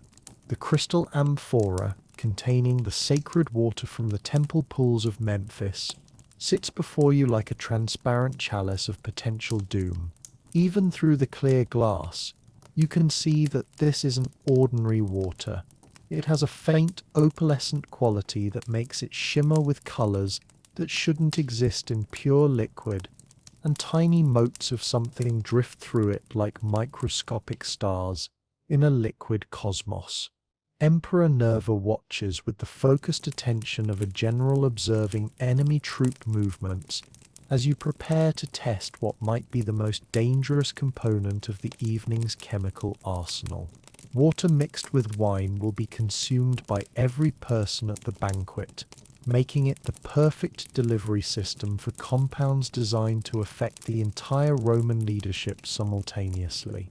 The delegation specified that this water should be mixed with the final toast wine in proportions of 1 part sacred water to 3 parts Falernian. You report, reading from the ceremonial instructions provided by Kenti Ka. They claim it will unite all participants in divine communion and shared wisdom. Your lotus-enhanced perception picks up subtle details about the liquid that normal consciousness might miss. The way light refracts through it suggests a different density than pure water, and the floating particles seem to move with purpose rather than random Brownian motion. Most disturbing, the container itself appears to be vibrating slightly, as if the liquid inside possesses some form of internal energy. You carefully pour a small amount into a silver testing cup, noting immediately that the sacred water doesn't behave like normal liquid. It flows more slowly, with a viscosity approaching that of light oil, and it clings to the sides of the container in patterns that seem almost deliberately decorative. The visual properties alone suggest significant chemical modification. You observe, this has been treated with substances that fundamentally alter its physical characteristics. Nerva leans forward with obvious interest. Can you identify the additives? You bring the cup closer to your face, using your chemically enhanced senses to analyze the complex bouquet of aromas rising from the liquid. The scent is subtle but unmistakably artificial sweet florals mixed with mineral notes that remind you of dissolved metals, plus something organic that makes your sinuses tingle with recognition you can't quite place. There are definitely dissolved plant essences, you report. Possibly more lotus compounds, but also something that smells like crushed pearls or powdered mother of pearl. And there's a metallic component that could be gold dust or some other precious metal preparation. The inclusion of precious metals in the water suggests either incredible expense or deliberate symbolism, possibly both. Egyptian temple practices often involve consuming small amounts of gold or silver for their supposed spiritual properties, but those same metals can carry other compounds that affect brain chemistry in subtle but significant ways. You take the smallest possible sip, holding the liquid in your mouth while analyzing its taste profile. The flavor is complex beyond description, sweet and bitter simultaneously, with mineral notes that make your teeth ache and floral essences that seem to bloom across your palate like exotic flowers opening in fast motion. The moment you swallow, the effects begin cascading through your system with alarming intensity. The existing lotus compounds in your bloodstream seem to resonate with whatever's in the sacred water, creating a synergistic reaction that amplifies both substances far beyond their individual effects. Colors in the room suddenly gain new dimensions of saturation and complexity. The golden threads in Nerva's toga begin to shimmer with their own inner light. The marble walls develop subtle patterns of veining that seem to pulse with organic rhythm. Most dramatically, your awareness of the Emperor's emotional state becomes almost telepathically acute. You can sense his calculating intelligence, his controlled concern, his grim amusement at the evening's unfolding complications. The water contains compounds specifically designed to enhance the lotus effects. You manage to report, though speaking requires more concentration than usual. This isn't just psychoactive, it's psychically amplifying. It makes users more sensitive to environmental stimuli and possibly more susceptible to emotional influence. Nerva's expression sharpens with obvious alarm. Emotional influence from whom? The question crystallizes your growing suspicion about the evening's true purpose. From whoever understands how to manipulate people experiencing this particular combination of chemical effects. Someone who knows exactly what buttons to push on minds that have been chemically primed for enhanced suggestibility. A chill of realization cuts through your chemical warmth. The Egyptians haven't just brought psychoactive compounds, they've brought a sophisticated pharmaceutical toolkit designed to make Roman leadership more vulnerable to specific types of psychological manipulation. Tonight's banquet isn't just about trade negotiations or diplomatic relations. It's about fundamentally altering the cognitive baseline of Rome's decision-making apparatus. We're not dealing with random drug dealers or amateur poisoners, you conclude with lotus-enhanced clarity.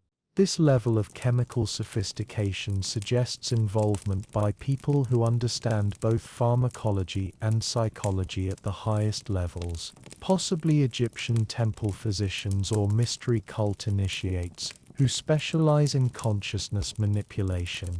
Nerva rises from his chair with the controlled movements of a man who's just recognized the true scope of the threat facing his empire. Then tonight's banquet becomes a test of Roman mental discipline against Egyptian chemical warfare.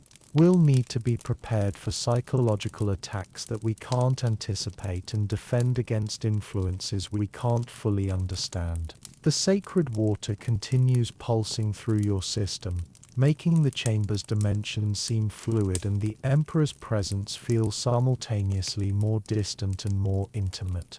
Whatever happens at tonight's banquet, you'll be experiencing it through multiple layers of chemical alteration that could enhance your defensive capabilities, or make you more vulnerable to manipulation than any Roman food taster has ever been.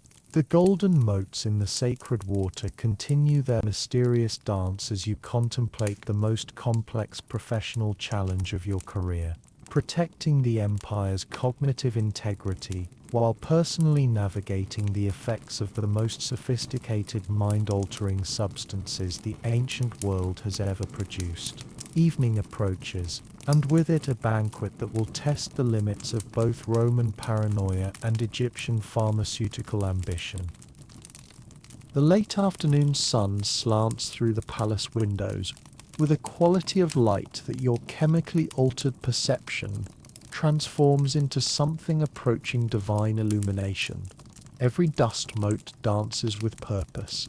Every shadow carries depth that seems to extend into dimensions you never noticed before, and the familiar corridors of the Palatine Palace feel like passages through a living organism rather than mere architectural spaces. Asclepiodes meets you in the preparation chamber, adjacent to the main dining hall. His medical kit expanded to include antidotes, stimulants and emergency treatments for a broader range of chemical complications than any physician has ever needed to prepare for a dinner party. His expression combines professional concern with the kind of grim fascination that healers develop when confronting unprecedented medical challenges.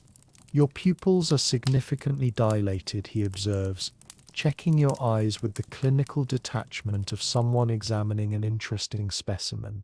Heart rate elevated but stable. Motor coordination appears normal, despite obvious sensory enhancement. How do you feel about your ability to function during the banquet?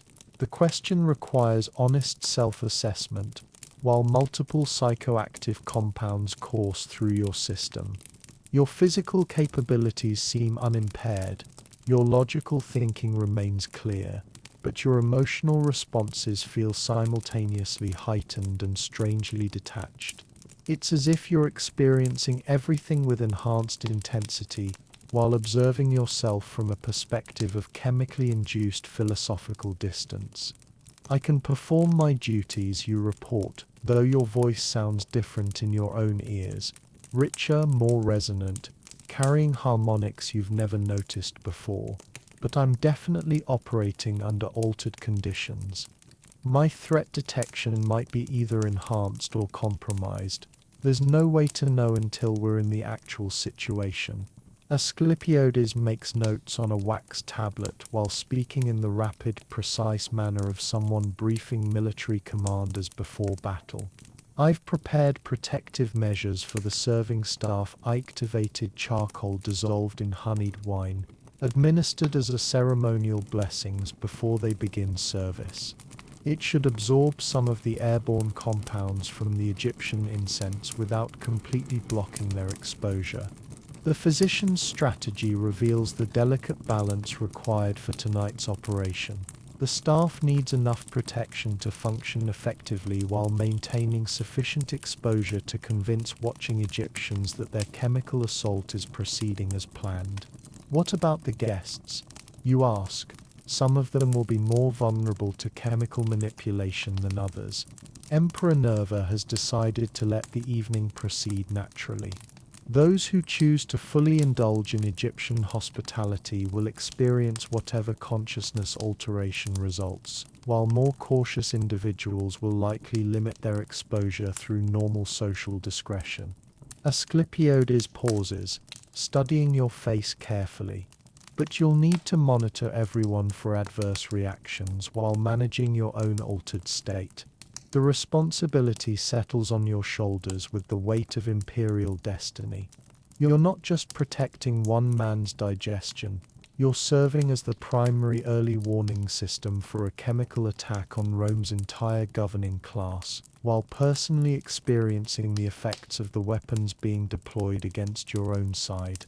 A commotion in the main dining hall draws your attention. Through the partially open doors, you can see slaves arranging the final elements of tonight's elaborate table setting. Golden plates catch the light from hundreds of oil lamps, while Egyptian incense braziers already begin filling the air with aromatic smoke that makes your enhanced senses tingle with recognition of psychoactive compounds. The visual impact is stunning even through normal consciousness, but your lotus-enhanced perception transforms the scene into something approaching religious revelation.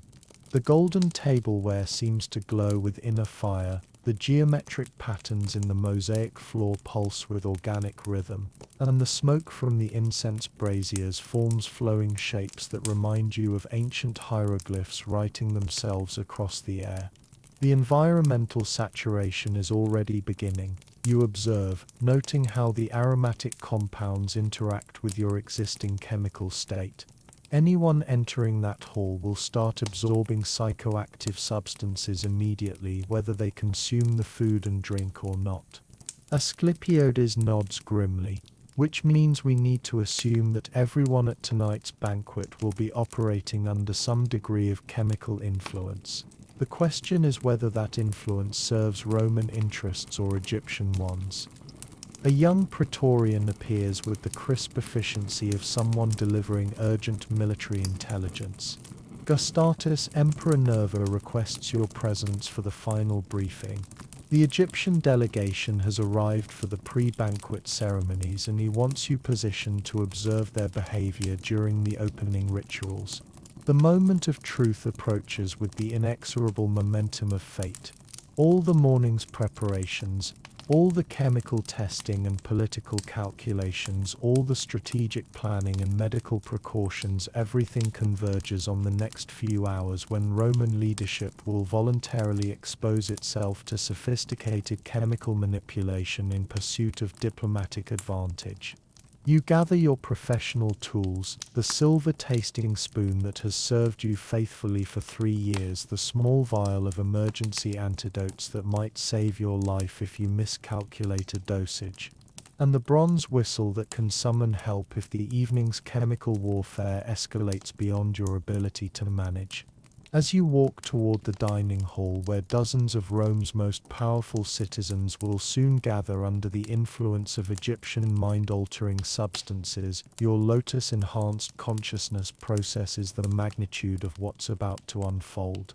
Tonight's banquet will either demonstrate Roman superiority in the ancient art of turning enemies' weapons against them, or it will be remembered as the evening when the empire's leadership voluntarily drugged itself into diplomatic submission. The incense smoke drifts through the palace corridors like aromatic fog, carrying with it the promise of consciousness expansion, political manipulation, and the kind of historical consequences that food tasters usually only witness rather than actively orchestrate. The evening's performance is about to begin, and you're simultaneously the audience, the actor, and the stage upon which Rome's chemical destiny will be decided. The great dining hall of the Palatine Palace has been transformed into a vision that seems to blend Roman grandeur with Egyptian mysticism in ways that your chemically enhanced perception interprets as either magnificent or ominous, possibly both. Golden couches arranged in the traditional triclinium formation gleam under the light of what must be 1,000 oil lamps, while Egyptian incense braziers positioned throughout the hall fill the air with aromatic smoke that carries psychoactive compounds directly into the lungs of everyone present. Emperor Nerva makes his entrance with the calculated dignity of a leader who knows he's about to voluntarily expose himself to chemical manipulation for the sake of political advantage. His toga is perfectly arranged. His laurel wreath catches the lamplight with imperial authority, but you notice subtle signs that he's already begun absorbing the environmental compounds. Slightly dilated pupils, a barely perceptible relaxation in his normally rigid posture, and what appears to be enhanced awareness of his surroundings.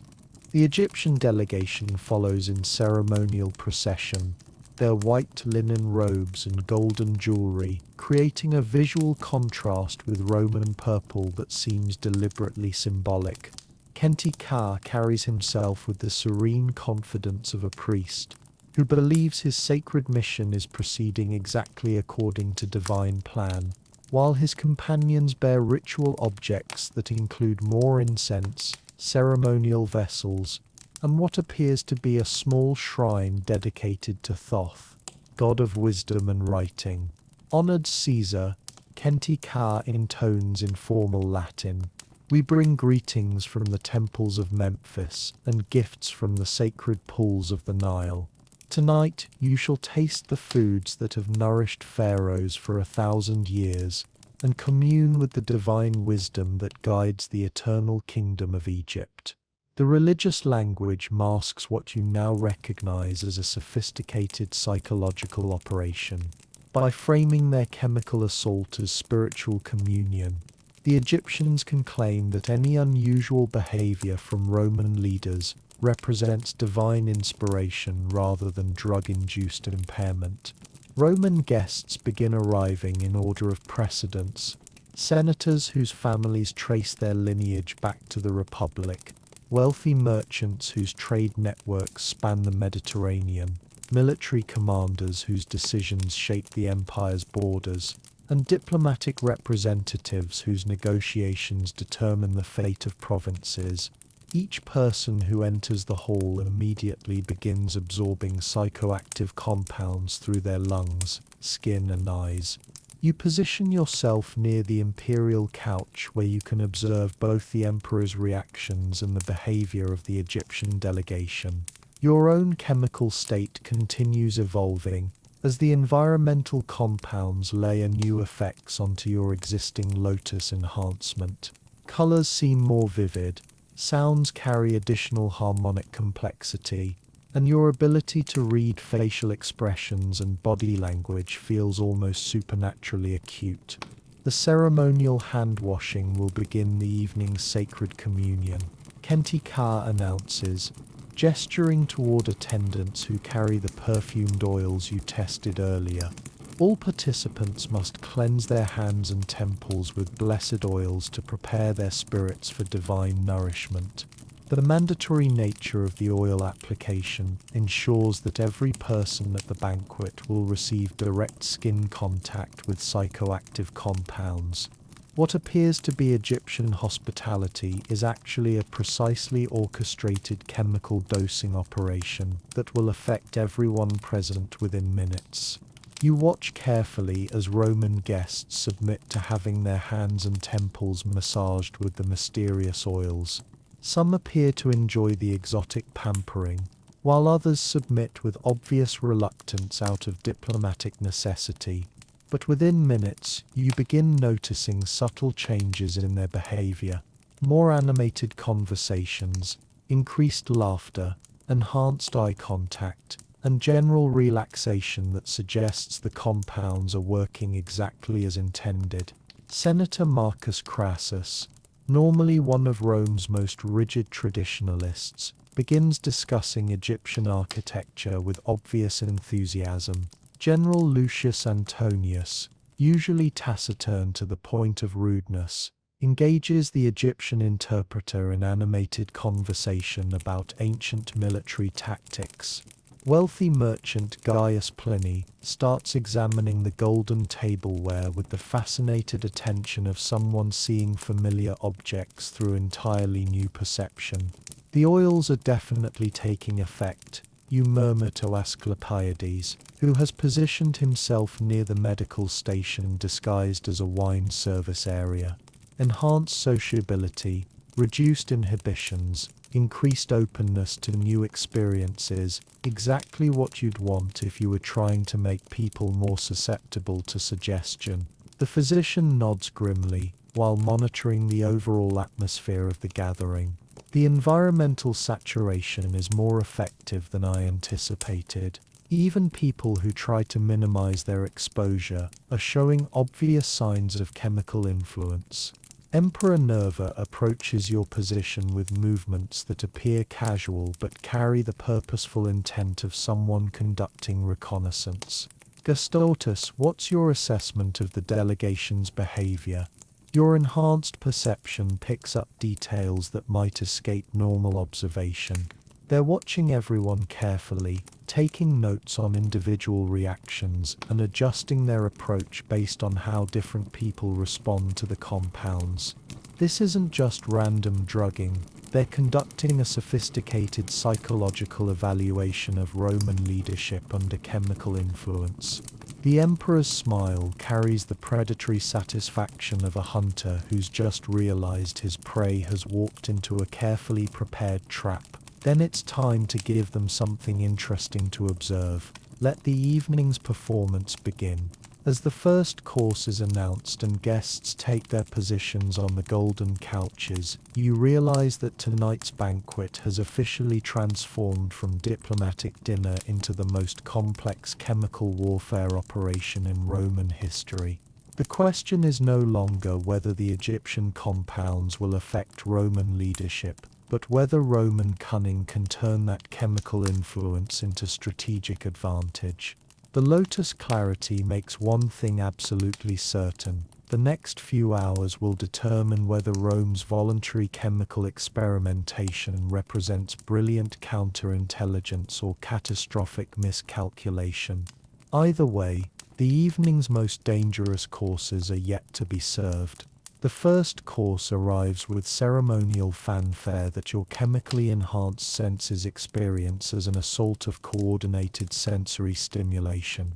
Egyptian servants, their movements choreographed with the precision of temple dancers, present platters of delicacies while chanting in ancient dialects that seem to resonate directly with your altered consciousness.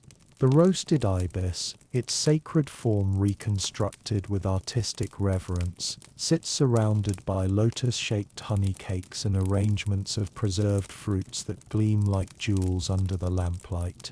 You step forward to perform your official duties, your silver tasting spoon catching the flickering flames as you approach the imperial table. Every eye in the hall focuses on you with the intensity of an arena audience watching a gladiator face a particularly exotic beast. The weight of Roman expectations presses against your shoulders while Egyptian anticipation creates an almost tangible tension in the incense-heavy air. "Caesar," you announce in the formal tone required for public food testing, "I shall examine the sacred offerings provided by our honored Egyptian guests." The ibis meat proves to be a revelation of flavors that your lotus-enhanced palate processes with supernatural clarity. The bird has been prepared with spices that don't exist in Roman cuisine, compounds that make your tongue tingle with recognition of psychoactive properties while delivering taste experiences that seem to unlock ancient memories you've never actually lived. The stuffing contains papyrus scrolls that have been soaked in oils and transformed into edible parchment that dissolves on your tongue while releasing essences that make your vision shimmer with golden light. The preparation demonstrates exceptional skill, you report, your voice carrying easily through the hall despite feeling distant from your own ears. The flavors honor both Egyptian tradition and Roman appreciation for exotic cuisine. What you don't announce is how the ibis compounds are interacting with your existing chemical state to produce effects that border on hallucinogenic. The room's geometry seems to shift subtly with each bite, the mosaic floor developing patterns that pulse with organic rhythm, and the faces of the assembled guests taking on qualities that suggest you're seeing beyond their social masks into deeper emotional realities. Emperor Nerva watches your performance with the focused attention of a general observing crucial intelligence operations. His own exposure to the environmental compounds has produced subtle changes in his demeanor, enhanced alertness rather than impairment, heightened awareness that seems to sharpen rather than cloud his strategic thinking. The honey cakes shaped like lotus flowers prove to be concentrated delivery systems for the same compounds you experienced in the morning's testing. Each bite floods your system with additional psychoactive substances that amplify your existing altered state, while maintaining the pleasant illusion that you're simply enjoying Egyptian hospitality rather than participating in sophisticated chemical warfare. These confections represent the culmination of temple baking arts, you declare, noting how your words seem to carry additional resonance in the acoustically enhanced hall. The sweetness honors both the gods of Egypt and the refined palates of Rome. The assembled guests receive your approval with obvious relief. Their own exposure to the environmental compounds has made them more trusting, more willing to embrace exotic experiences, more open to suggestions that normal Roman caution would reject. You watch Senator Crassus consume honey cakes with the enthusiasm of someone discovering pleasure for the first time, while General Antonius engages Egyptian priests in discussions about military strategy with a candor that would normally be reserved for private councils. Kentika observes the proceedings with the satisfaction of a chess master watching his opponent's pieces move exactly according to plan. His assistants continue taking subtle notes on individual reactions, building psychological profiles of Roman leadership under chemical influence that could be invaluable for future manipulation attempts. But you also notice something the Egyptians might not expect. Micah's several Roman guests are demonstrating enhanced rather than impaired cognitive function. The chemical compounds seem to be sharpening their analytical abilities while reducing their social inhibitions, creating a combination that could be more dangerous than beneficial for Egyptian interests. The preserved fruits course introduces flavors that stretch the boundaries of your enhanced perception beyond comfortable limits. Dates that have been aged in temple cellars carry the essence of sacred spaces, while figs treated with mysterious preservatives produce synesthetic experiences where taste becomes color and aroma transforms into musical harmony.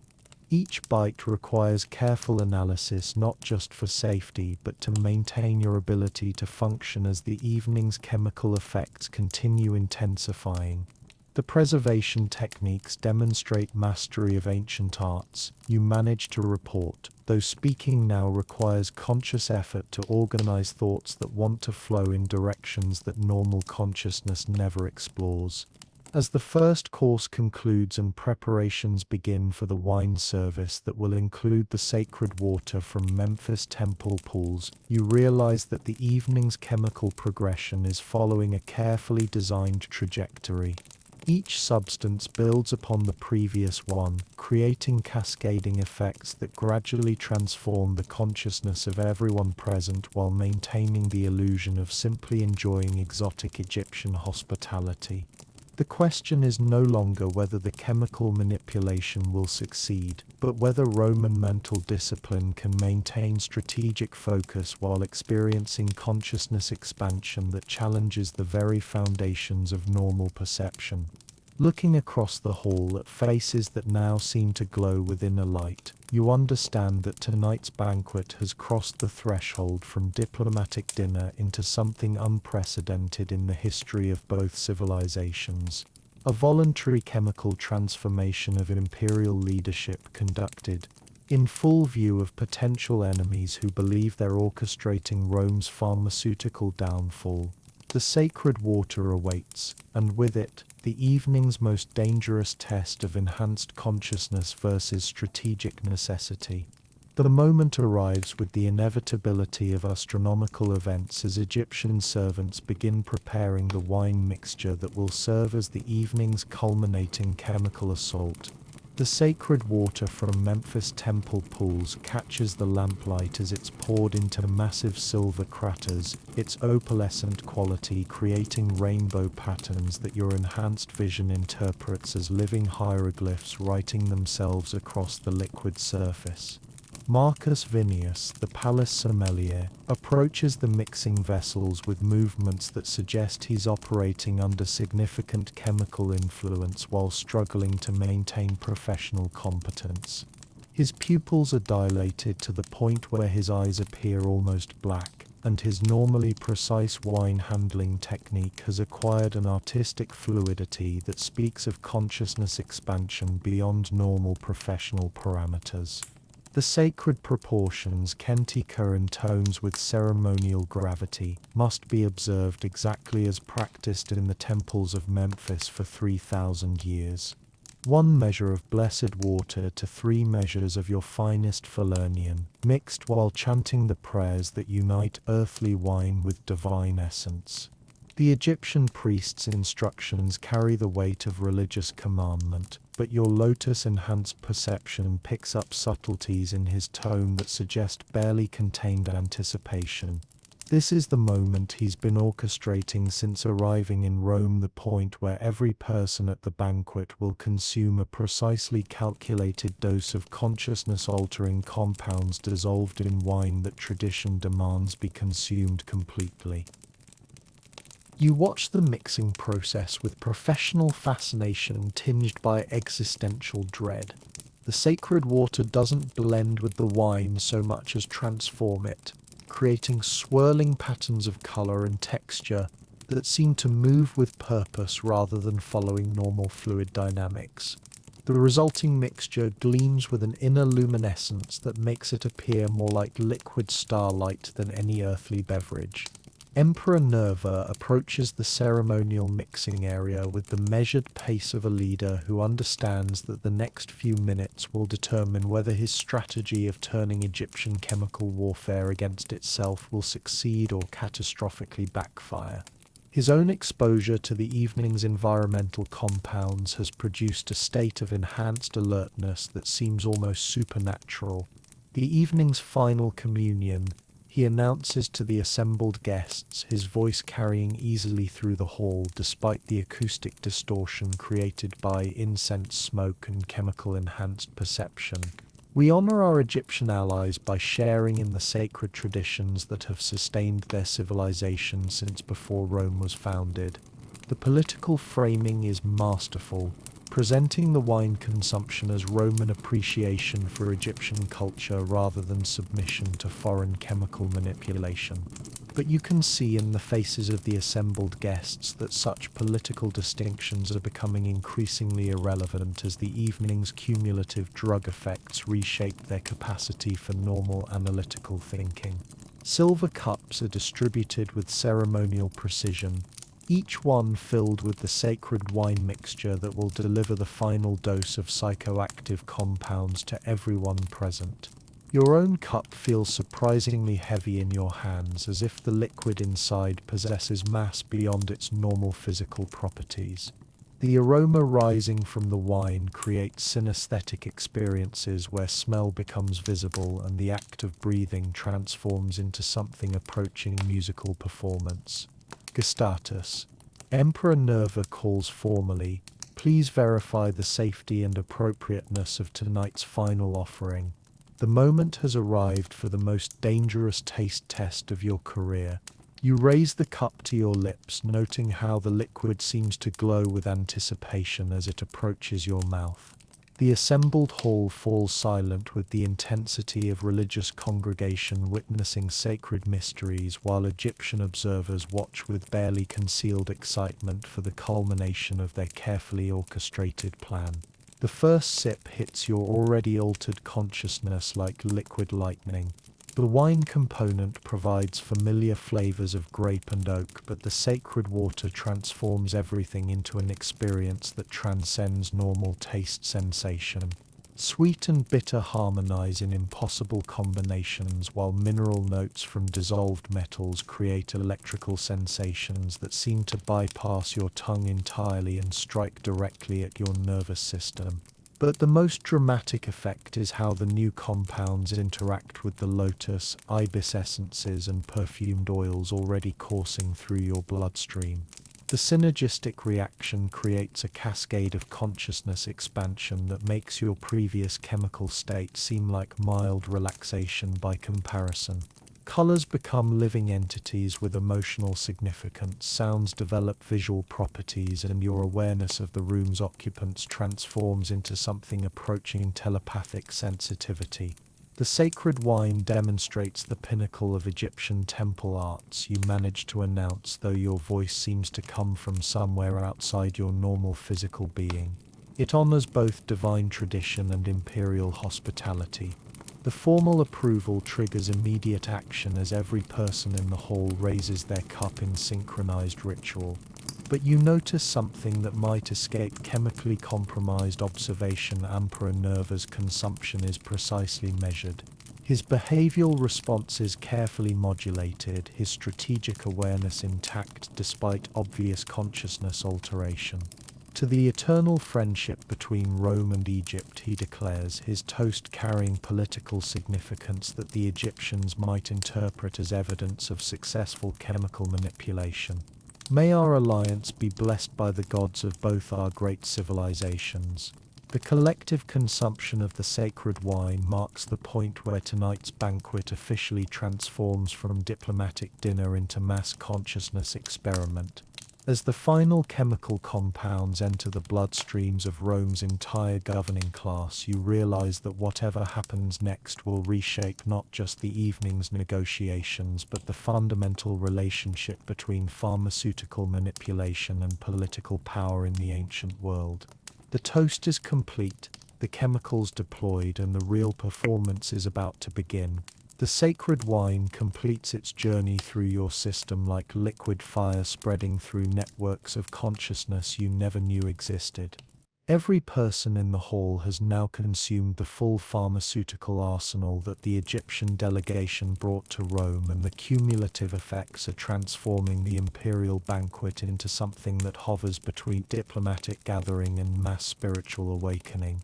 Senator Crassus begins speaking in what sounds like ancient Egyptian dialects, his normally rigid Latin pronunciation flowing into sounds that seem to emerge from genetic memory rather than learned knowledge.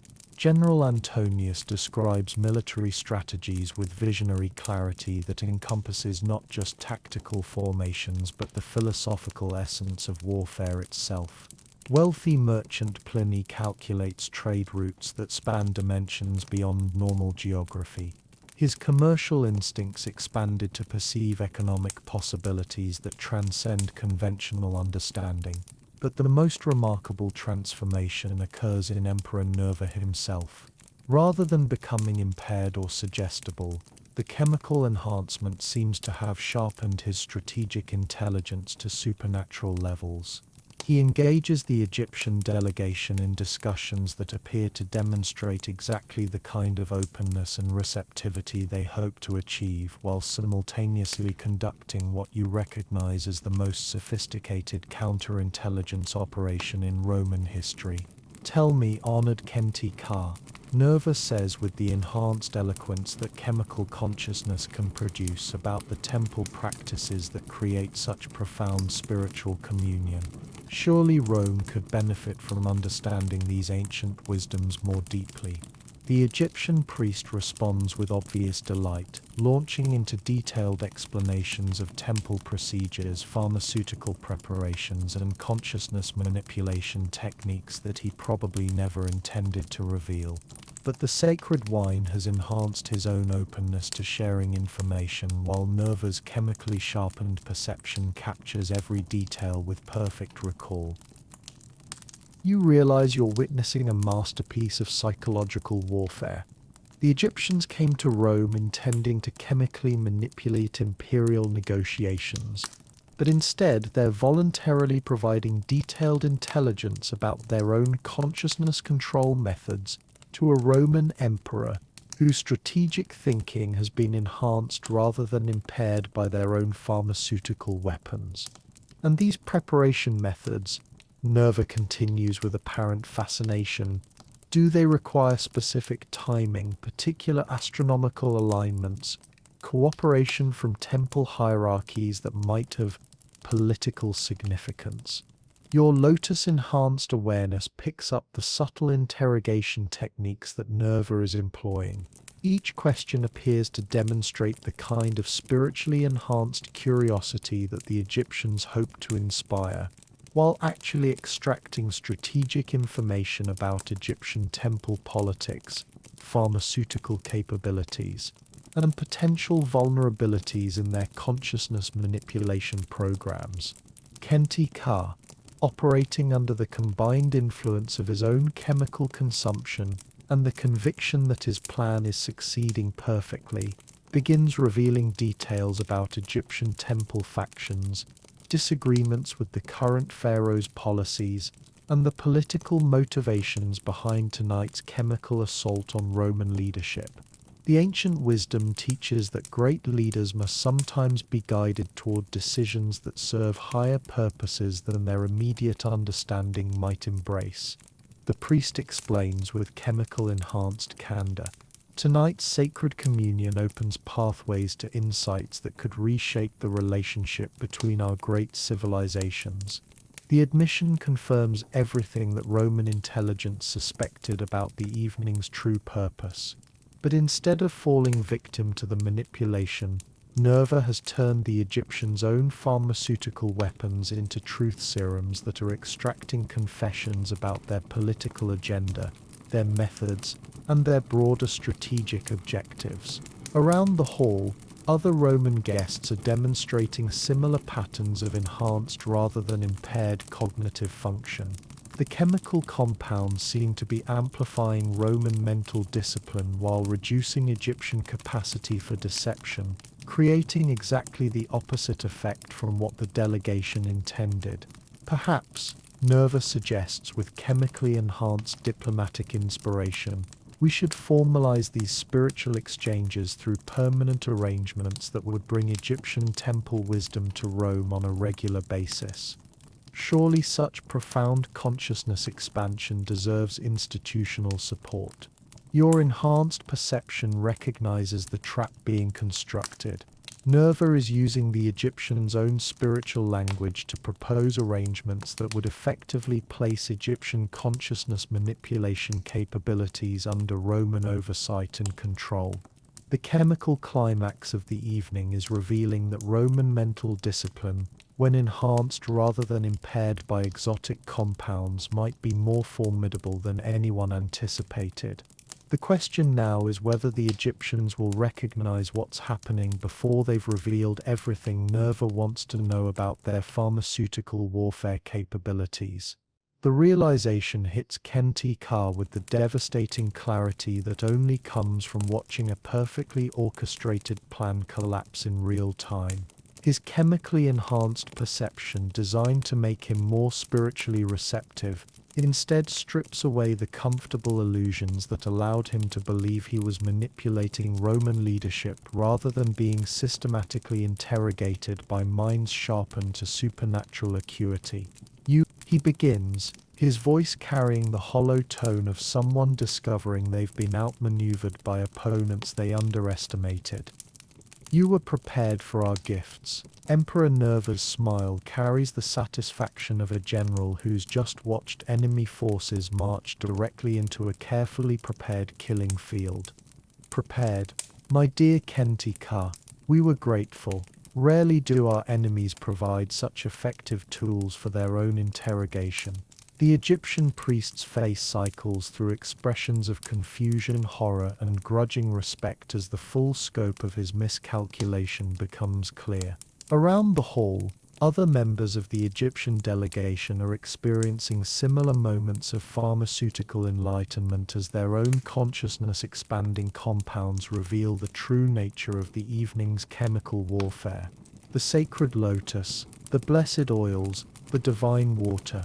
Nerva continues with chemically enhanced eloquence, all designed to make us more open, more trusting, more willing to share information and make impulsive decisions.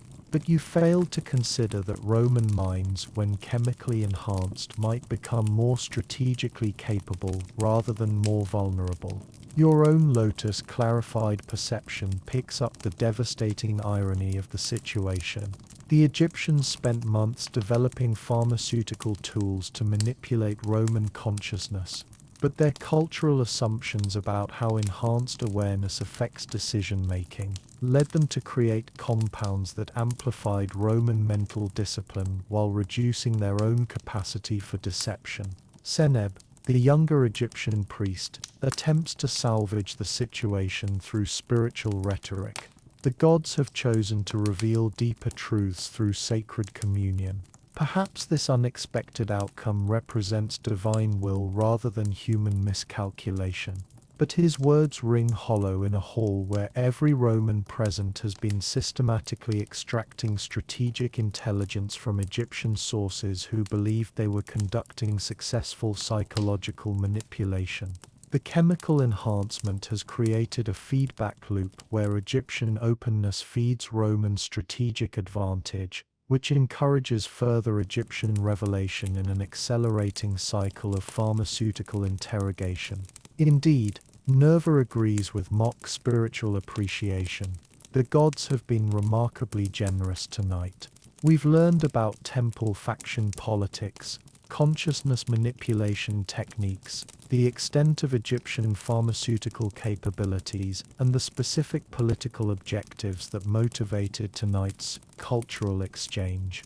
The enumeration of extracted intelligence hangs in the incense-heavy air like an inventory of strategic assets acquired through chemical warfare turned against its originators. Every piece of information the Egyptians revealed while believing themselves to be successfully manipulating Roman consciousness has become a weapon in Roman hands. General Antonius, His military strategic thinking enhanced to visionary levels, begins discussing theoretical defensive measures against pharmaceutical attacks with the kind of detailed analysis that suggests Rome will never again be vulnerable to Egyptian consciousness manipulation techniques. Senator Crassus outlines political frameworks for regulating foreign chemical substances with the precision of someone whose legislative thinking has been chemically sharpened to supernatural clarity.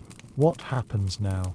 Kenti Ka asks with the resignation of someone who understands that tonight's failure will have consequences that extend far beyond personal embarrassment.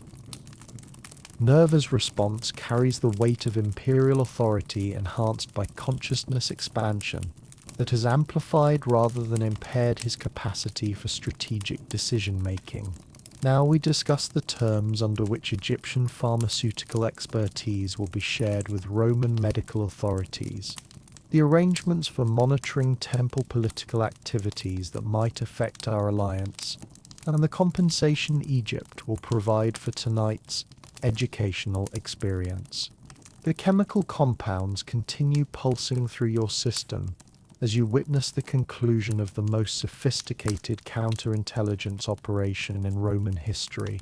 The Egyptians came to manipulate imperial negotiations through consciousness alteration, but instead they voluntarily provided Rome with detailed intelligence about their capabilities, while placing themselves in a position where cooperation with Roman demands becomes the only viable option for avoiding serious diplomatic consequences.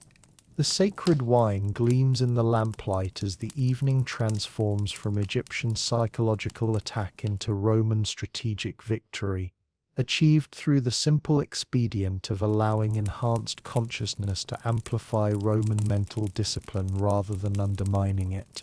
The pharmaceutical warfare experiment is complete, and Rome has emerged with capabilities that no empire in history has ever possessed.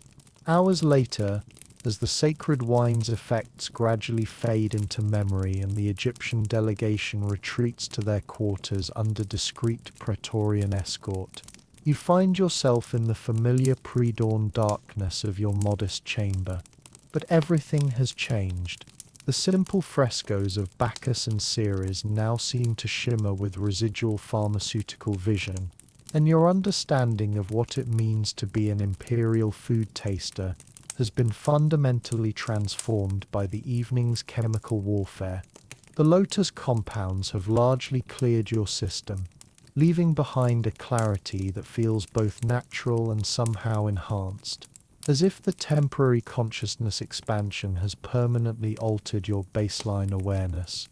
You can still taste echoes of the sacred water on your tongue, still feel the warm resonance of perfumed oils in your bloodstream, but your mind operates with a sharpness that suggests tonight's pharmaceutical education has been more beneficial than dangerous. Emperor Nerva's strategy succeeded beyond anyone's expectations. What began as an Egyptian attempt to chemically manipulate Roman leadership became the most sophisticated intelligence-gathering operation in imperial history. The consciousness-expanding compounds that were supposed to make Roman decision-makers more pliable instead amplified their strategic capabilities while stripping away Egyptian capacity for deception. You update your private records one final time, documenting the evening's extraordinary events for posterity and future reference.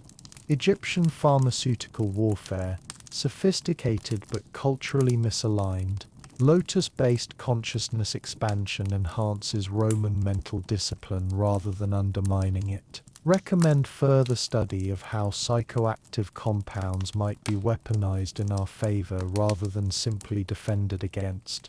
The broader implications are staggering. Rome now possesses detailed intelligence about Egyptian consciousness manipulation techniques, pharmaceutical preparation methods, and the political motivations behind tonight's chemical assault.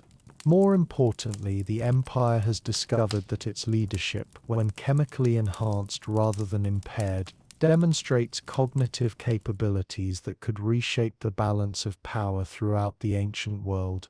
A soft knock interrupts your contemplation. Asclepiades enters with the satisfied expression of a physician who's just witnessed medical history being made in real time. Your recovery appears complete, he observes, checking your pulse and examining your eyes with professional thoroughness. No residual toxicity, no apparent cognitive impairment, and your analytical capabilities seem, if anything, enhanced by the experience. The physician's assessment confirms what you've already intuited. Tonight's chemical experiment has been educational rather than destructive, revealing capabilities rather than creating vulnerabilities. The Egyptian compounds designed to manipulate foreign consciousness instead provided Rome with pharmaceutical tools that could be developed into strategic advantages. What about the others? You ask, curious about how the evening's mass consciousness expansion affected the broader Roman leadership. Remarkable results across the board. Asclepiades reports with obvious fascination. Enhanced strategic thinking, improved analytical capabilities, strengthened rather than weakened mental discipline. The Egyptian delegation appears to have fundamentally misunderstood how their compounds would interact with Roman cognitive patterns. Dawn approaches with the promise of a new era in imperial security. You've survived not just another day as the emperor's food taster, but the most complex chemical warfare operation in ancient history. More importantly, you've helped demonstrate that Roman mental discipline, when properly enhanced, might be more formidable than any empire has ever imagined. The morning light filtering through your chamber window illuminates a world where the relationship between pharmaceutical manipulation and political power has been permanently altered. Egypt came to Rome bearing consciousness-expanding gifts intended to create advantage through chemical influence, but instead they've provided the empire with tools that could reshape the nature of leadership itself. As you prepare for sleep, you offer prayers of gratitude to Fortuna and Salus, but also to Minerva, goddess of wisdom and strategic warfare. Tonight proved that the greatest weapons aren't always swords and siege engines. Sometimes they're the enhanced capabilities that emerge when consciousness expansion meets disciplined intelligence. Tomorrow will bring new challenges, new exotic ingredients to test, new potential threats to assess. But you'll face them with knowledge gained from the most extraordinary evening in the history of imperial food tasting. You've learned that the difference between poison and enhancement often depends not on the substance consumed but on the mind consuming it. The empire sleeps, its leadership forever changed by an evening when Egyptian pharmaceutical warfare became Roman strategic advantage. And you, Lucius Valerius Gustatus, chief food taster to Emperor Nerva, have earned your place in history as the man who helped turn consciousness expansion into imperial power. The lotus dreams fade as natural sleep approaches, but the lessons learned will echo through the corridors of Roman policy for generations to come. Some battles are won with legions, others with the careful application of enhanced awareness to strategic thinking. Tonight, Rome discovered that its greatest strength might not be military discipline, but the empire's capacity to turn enemies' weapons into tools of unprecedented advantage. The food taster sleeps, knowing that tomorrow's dangers will be met with capabilities that no civilization has ever possessed before. Still awake? If you found yourself drawn into tonight's mysteries, we've got more secrets waiting in the shadows. Just click to uncover what lies ahead. And hey, hit that subscribe button and turn on notifications so these late night revelations find their way to you whenever we unveil the next chapter